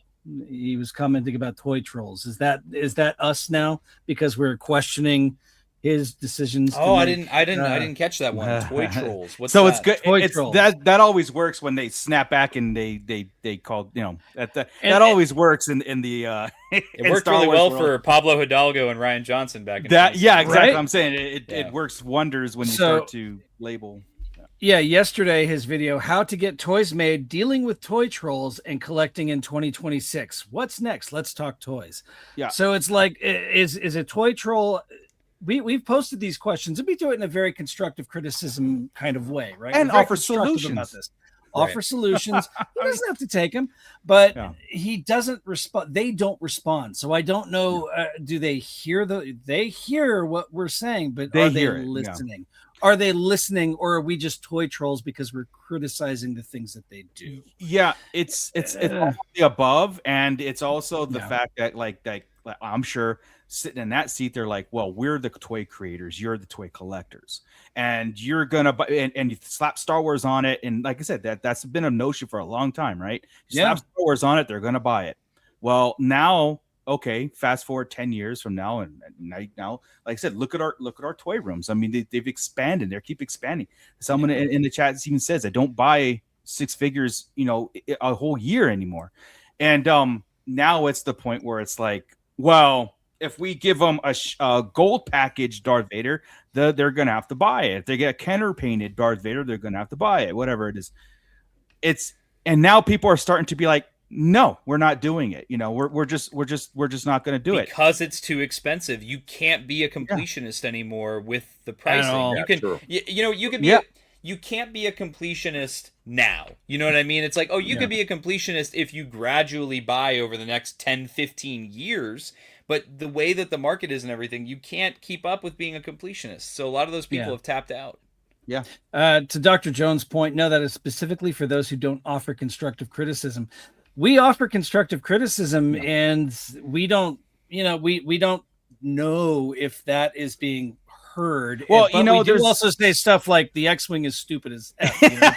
But we do. And that's not constructive. I will say that's called honesty. And honesty. Well, hey, here's the thing, Scott. Like we're allowed. Everybody in the space is allowed. Their gut feelings, they're allowed to call things because they're the ones buying it. Honestly, it's as simple as this. It's as simple as Moocher saying, "We're doing more clones," versus me going, "We're doing Lobot." Like it's our take. It's our preferences. Exactly. Like we're gonna have our own preferences, and it just so happens that the vast majority of people saw that X-wing and went, "I thought we said we didn't want this." You know?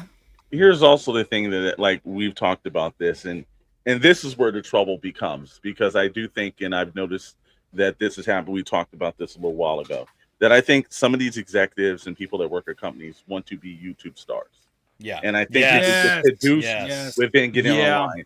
And every time, whether it's the head of McDonald's that ran his mouth, whether it's PlayStation that gets on or Xbox or something, it never quite goes well for them to go online and do shows. You've got, if you look in basketball, Rich Paul, who's Agent LeBron, he's on there running his mouth. That does not happen well when they do this. And what they should refrain themselves from is kind of like, I know a photographer that works for another toy company. He cannot get on podcasts because they're scared of what's going to happen, not by what he's going to say, by what other people may say and may say something about another company. In response, so that yeah. company refrains them from getting on.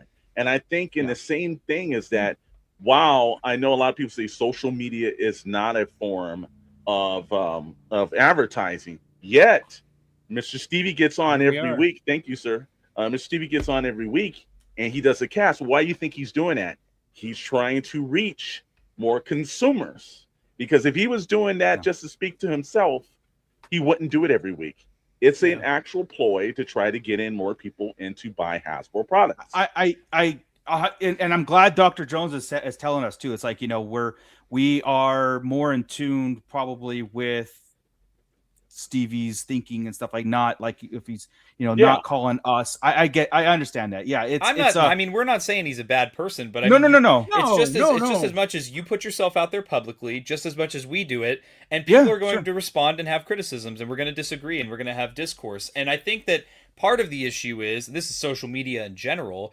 People get so offended when someone disagrees with them or has a different point of view. People get so bothered and they get so out of pocket about it. And I mean, this is just our opinion. And guess what? We are all lifetime consumers of the product. Like, we have been in this since before he was in the game. We will be in this after he's in the game. It's as simple as that. Oh, I'm sorry. I was just going to say the difference is, though, between us doing this and him doing this is he directly affects what is produced. People hang on every word he says. People, and that right there is the definition of a slippery slope. He could really screw himself over here by some of the stuff that he says. And I mean, calling some of your consumers toy trolls is not a wise way of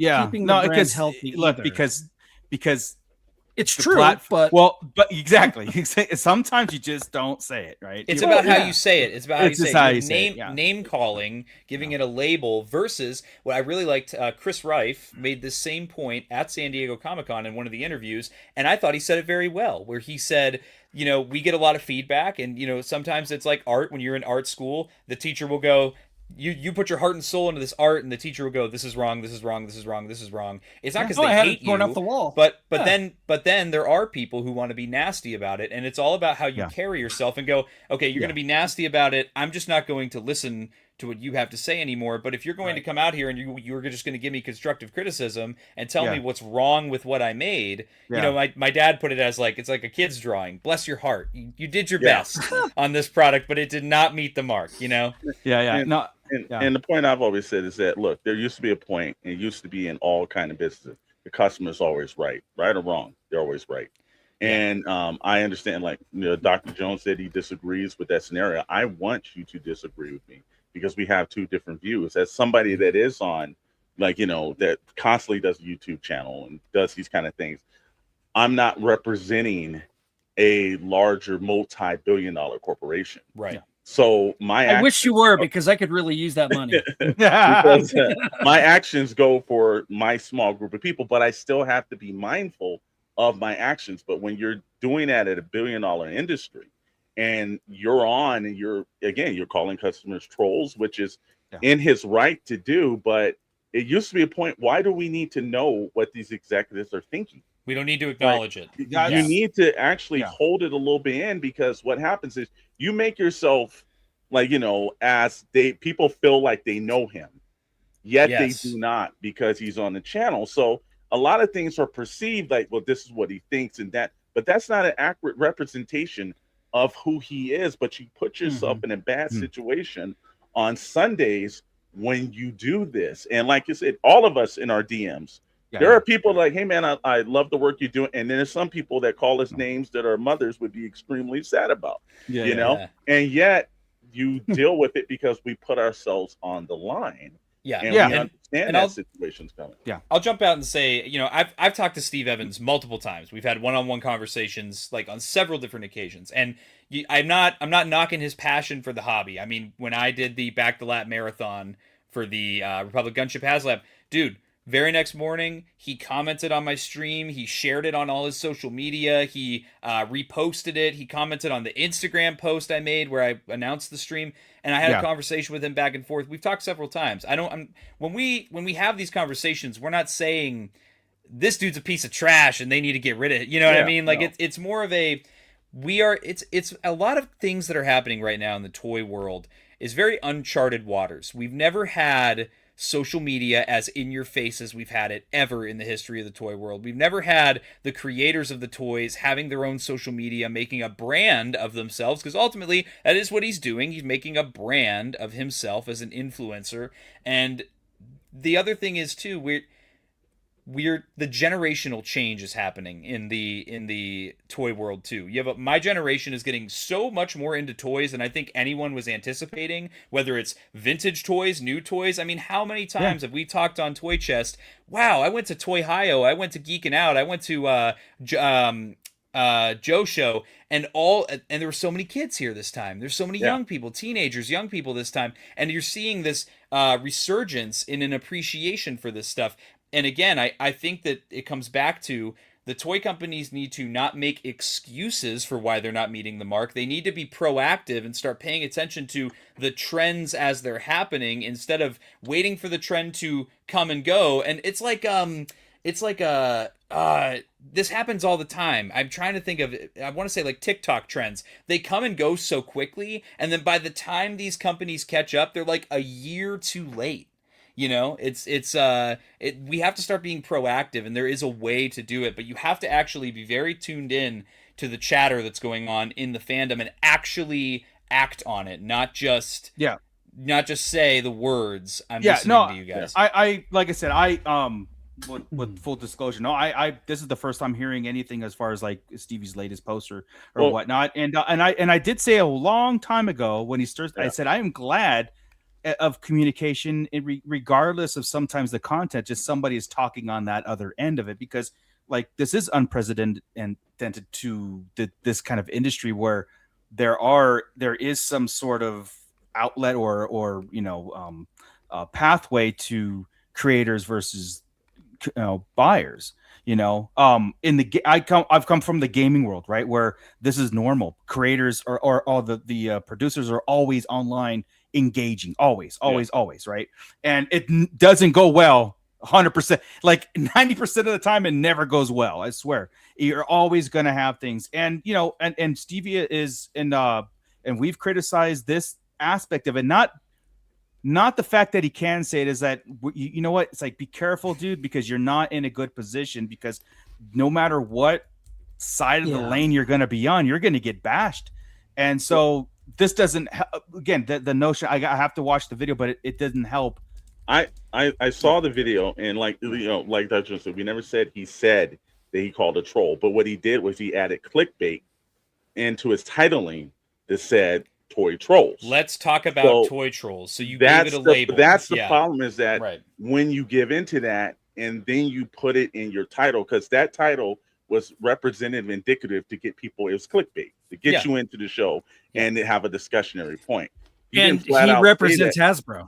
But what happens is you get that preconceived scenario that because it's typed in the title, that's going to, and there are some people in this community that feed off of that negativity, that want to get that scenario through. And that's where I said it's unwise for you to be on when you're representative of a company and actually get into those discussions, because it's a slippery slope. You are never going to be right when it comes to it. No. Oh, that's sorry, Seth.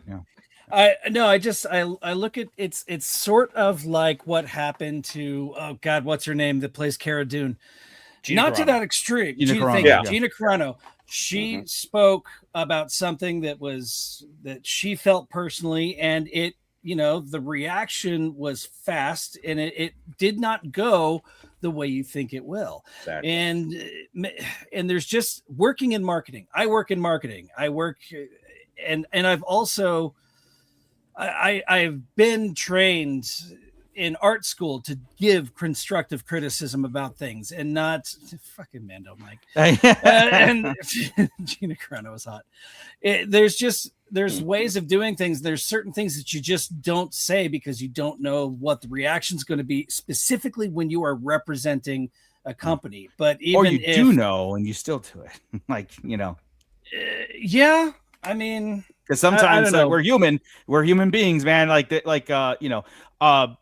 even out of context, right? Even out of context, I think that's Right. what Alex's point was too. It's, Right. it's out of context. Doesn't matter. So the point to be made is, yeah, all four of us will go in there and consume it if we haven't done so, and you guys consume, stuff that do. But there's now that reaction that he's getting is like, because you put on the what it says on the surface, no one's going to go any deeper to that. So I think a lot of us are offering, offering the advice of like, look, dude, even though you meant what you meant or you didn't mean or what you didn't mean, there are certain ways of like going around it. This is, for some reason, toy collecting has become a very, very hostile environment at times. Seriously. It never should be. It really never should be. And I think I'm proud of the work that we do here. A lot of times where, we talk about it all, we bring it all. We have different styles of collecting and habits and lines, and everybody in the pit has their different styles of collecting. Even our poll shows where they lie and what they're going to continue doing too. So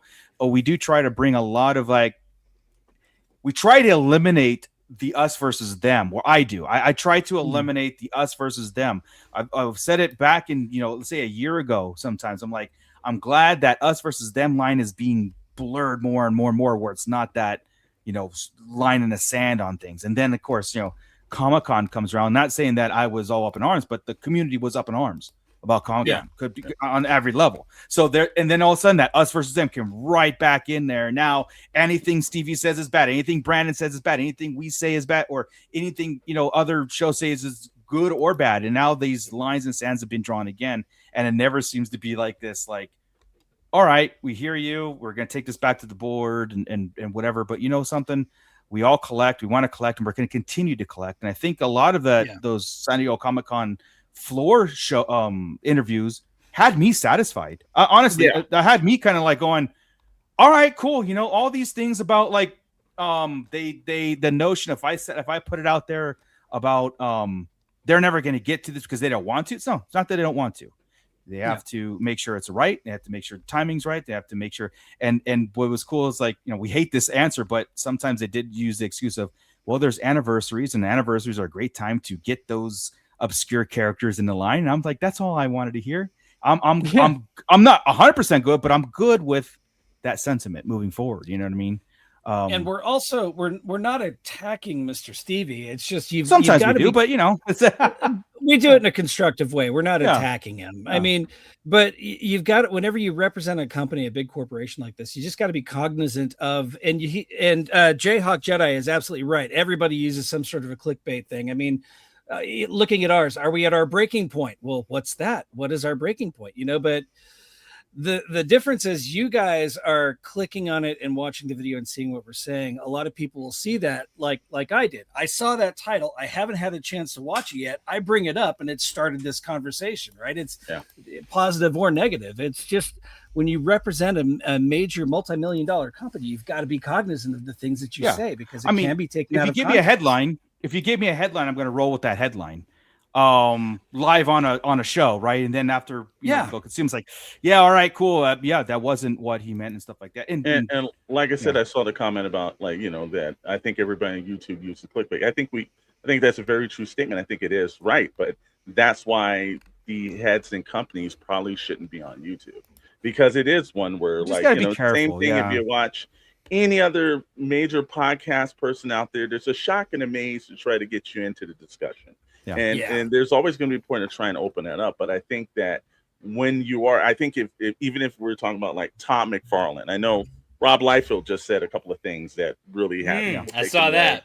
Yeah. I saw that. And I think that doesn't help you if you're selling products. I think those kind of debates and everything make it bad for you as a company or as a creator when you're in that. But if you're a podcaster, well, you can turn on to any television show or any news channel, and there's going to be something that's shocked to get you in to have a conversation. I do believe that everyone does it, us included. But I think when you're head of a company, you put yourself in a worse scenario, because you have to, tomorrow, Tommy doesn't have to go to Blitz Transmissions LLC and have to worry about people backlashing, worried about buying his product. People already backlash Blitz Transmissions enough. I don't think I need that does happen. All right, I'll unblock major corporations though, and in the process, it makes things where especially when you have a lack of a PR department now. Yeah.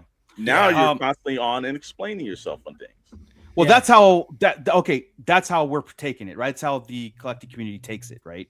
Yeah. It might not be the goal, but that's how a lot of people are taking it. And if he's, again, I'm gonna absolutely consume the what he's saying. Well, he never and stuff he never said it. He never said yeah. But I just think that, you know, in the titling, it just made people believe, oh, right now you got those people that are pissed that now I can jump in, I can hear them talk, and it's like, no, that wasn't what the case was. To Alex's point, I just want to say we live in a world alternate media, but also knee-jerk reaction media. Absolutely. Like everybody will just look at a headline and automatically know what's out there, and then like spew their own opinion. You're like, dude, we get that a lot, especially on these shows too. It's like, well, say something.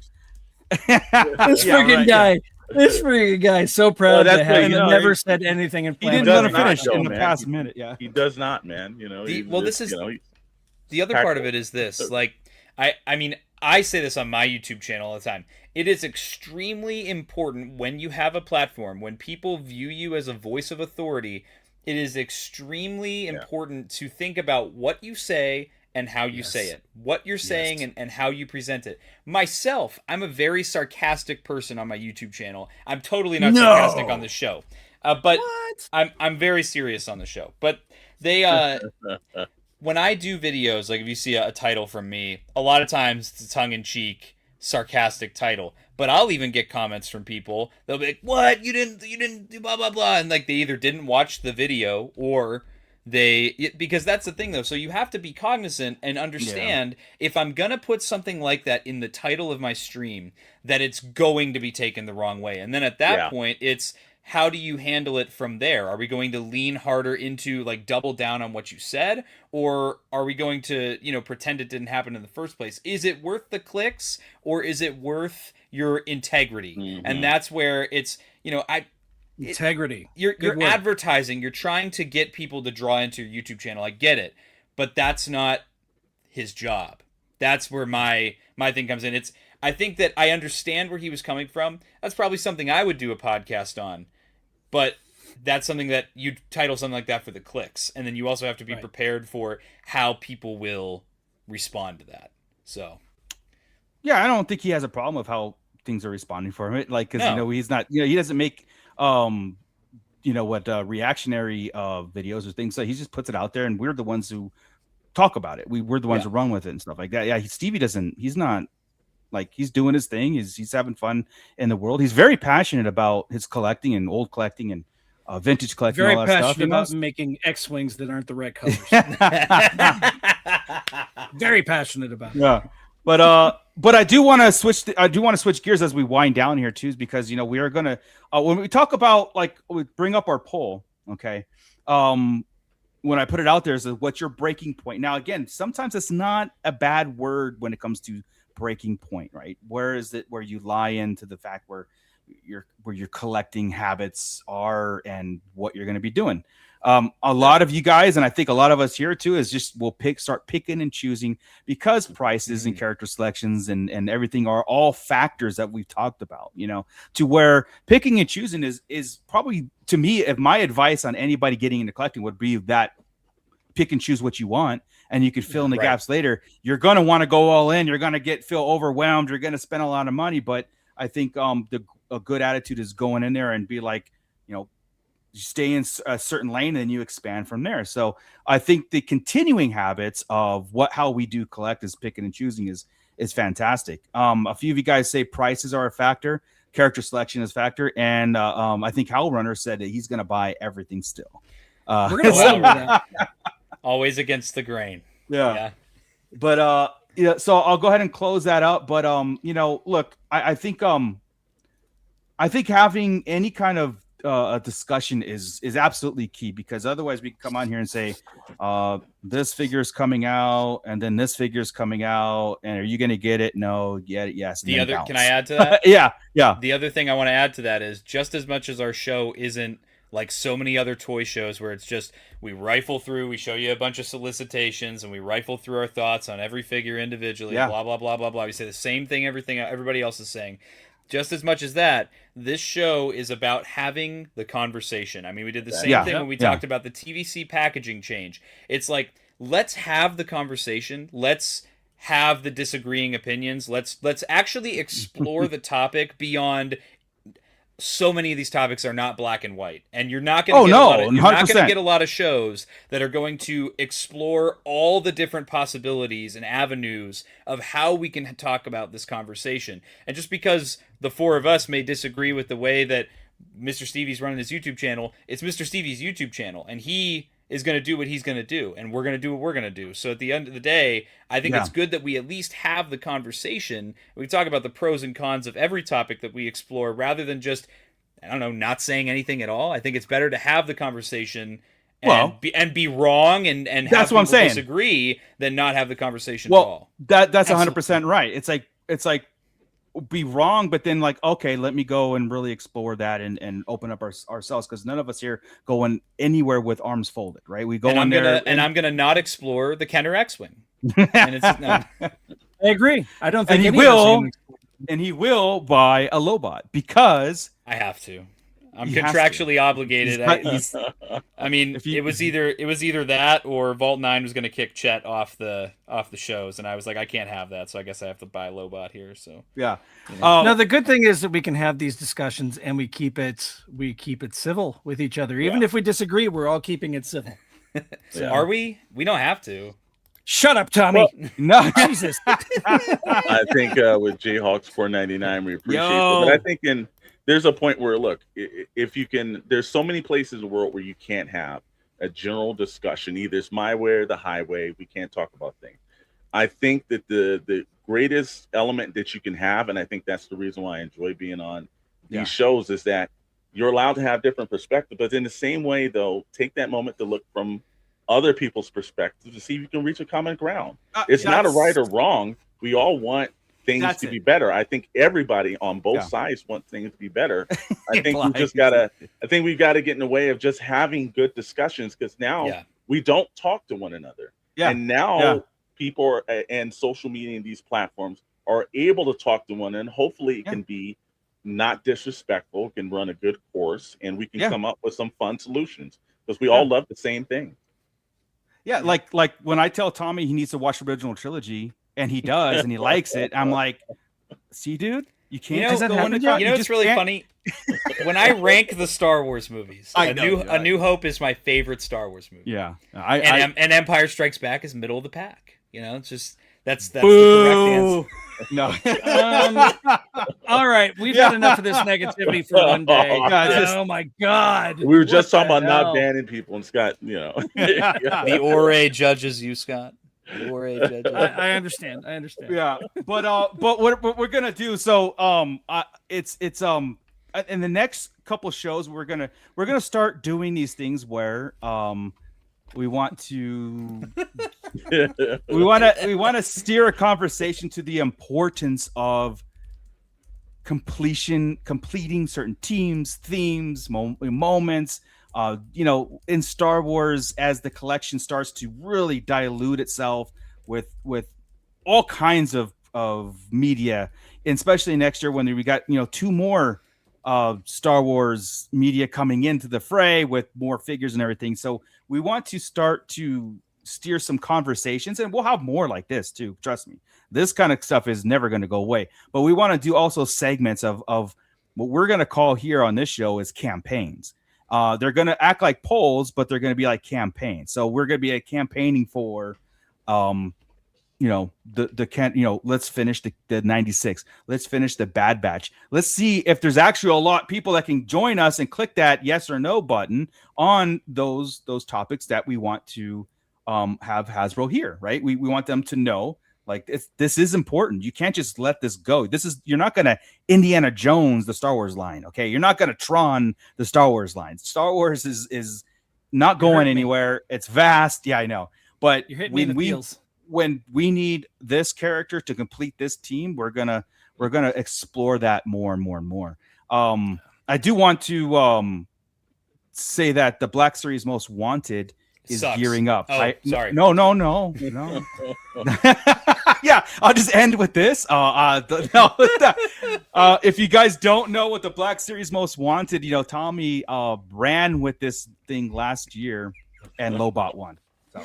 Bly's killing me in the chat right now. Yeah, we got Well, crazy. Dr. Jones had me laughing on this one. It's like, it's not so much about the intervention. I think we're actually, enablers. If anything. Oh, we're 100% enablers. Like Scott will say, "Hey, I have to, feed my family tonight, or should I buy this micro galaxy?" I'm all, how much is the micro galaxy? Yeah, exactly. I don't know, but talk about feeding. I'm smelling pancakes right now. Julie's making pancakes. So breakfast for dinner is great. I love it. We need to get this. All right, but 2 anyway, hours left. Okay. Yeah, Black Series Most Wanted is coming back.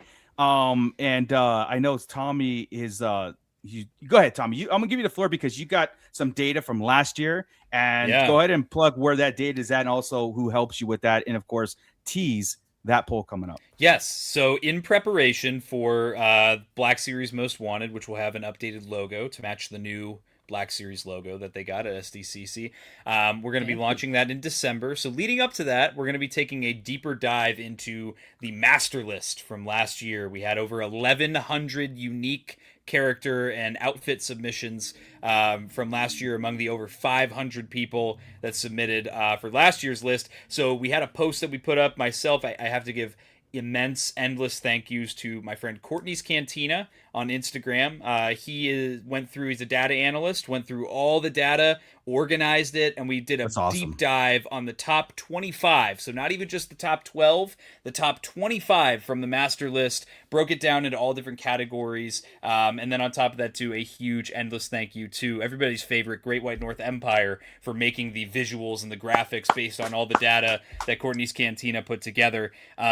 So I am very excited. Check out that post on the Black Series Most Wanted Instagram page. Yes, the one that Lobot won, that Most Wanted. So I make sure to check that out. I'm just going to leave this up. That's fine. That's fine. I'll just go. I think I'm going to gouge my eyes out. But I'm very excited for Black Series Most Wanted again coming this December. This is absolutely crazy. And so, each month we'll be having another big post leading up to December when we will kick off the second annual Black Series Most Wanted. So let's see if Lobot can win Instagram 2 years in a row. Hey, I don't know. Now that we know that Tommy hates Empire Strikes Back so much that it's his least favorite, we know why the hatred for Lobot's there. It's just because. Yeah, he makes it the worst movie. Lobot is Star Wars. Yeah, okay. But yeah, make sure to check out Black Series Most Wanted Instagram. That's where it's the home base is for Black Series Most Wanted. Cool, man. Cool. Yeah, I think it's a lot of fun to do those for our own peace of mind sometimes too, because just like then this is what we do. We talk Star Wars collecting. But let's go ahead and wrap it up, guys. Everybody in the pit, you guys were absolutely amazing. The conversation, like I said, it's always great. We're gonna do this again next Monday, but before we get into the Starlight Digest outros, I got to give it over to Alexander Storm, SKN, and of course Blitz Transmissions. But Alex, take it away. Tell everybody where you can find them, even though the link is right down in the description. Like they can click and explore and subscribe, and it's right there. It's right there. Yeah, it's right there. Just do it. I do work for corporate overlords and everything, just to let you know. So I'll be back over on Volt 9's channel, the Shadow Nose Network, on Wednesday night doing Toy Box Chronicles with Chet Maddox, Scully, who's always upset about something, and Big Fury. Cool. We'll be doing at 7 p.m. Pacific, 10 p.m. Eastern Standard Time. And then join us on Friday for Good Morning Toy Box. We give little toys in the morning on Friday morning. So you can speak that with us at 10 a.m. Pacific, 1 p.m. Eastern Standard Time. And then on Friday, we do a second live stream, Pixel, Plastic, and Ink. That is right. That takes place at 7. You want to talk about films, you want to talk comics, you want to talk about toys. It's a mixture of all things. Your fandom's welcome there. And that's 7 p.m. Pacific Time, 10 p.m. Eastern Standard Time. We just came back from Geeking Out, and I got to say, it was one of the better vintage shows that I've been to in a long time. A lot of great, vendors and and the characters, I saw just a I gotta great go. mixture of a bunch of older stuff and everything. So it was a really, really good show. So, you know, if you guys get a chance, go to a vintage toy show. You'll find some good things there. But you know what you can always find? You can always find something good over at Bliss Transmissions. Oh, thank you to the Alexander Thunderous Storm for bringing us in here. Check out my stream that I did, my Blitz Bounty stream yesterday, where I opened up couple of these guys. The four that were they're named. There are four that were in the movie. I love that. There he is. That's He's the fact that you bought judging four. I love these dudes. Such a goofy, probably my favorite toy of the year. You know who can beat them? Is Lobot. He can definitely like take them out and just kill that one. Just trying to just work this in. Beating the dead horse. Someone give us some beating the dead horse. Anyway, but I've got some videos I'm gonna be working on tonight. Maybe I'll have a review out tomorrow. Maybe not. We'll see. It just all depends on how the rest of my night plays out. Mooch at the love. Good. Maybe now he won't talk. Maybe we'll get. Believe it or not, I do like the original trilogy. I know you do. And I like clones. I have one over there. Actually, somebody needs to screenshot that for all the people that have been calling me ageist on Facebook groups the past week. Yeah. Here it is. Look at. I love the OT. Anyway. Right there it is. There it is. He's got three whole figures. I've got videos coming out all the time. I got lots of stuff coming this week, getting back in the saddle, and I will pass it off to the delicious Darth Moocher and the scrumptious Scott Solo. I'm trying to do my best Chet impression here. With the... Yes. Well, Scott, I mean, we've got stuff, man. We do. So again, guys, I want to say every Monday at 5:30, you're going to find the four of us here on the Toy Chest that kicks off the weekly slew of streams. And then, of course, on Starlight Digest proper, we've got the Star Wars news, theories, and rumors throughout the galaxy. With this week, 8 o'clock Pacific time every Wednesday, we're going to be talking about D23. We're going to talk about what we know is going to be announced, what we think is going to be announced, and what is the long shots of what could be announced. And then, of course, we're going to, do this all again next week on the following, where we get our aftermath of D23. Anyway, everybody in the pit, you guys are wonderful. Links are on the description below. Join the Discord, like and subscribe if you're new here. I think we're done. Let's go to Scott's house and get some breakfast for dinner. I think that sounds amazing. Pancakes, baby. Let's go. All right, guys. Well, thank you so much. With that, Scott, keep it nerdy, everybody. This is the way. This is Grand Admiral Thrawn. You are listening to the Sarlacc Digest.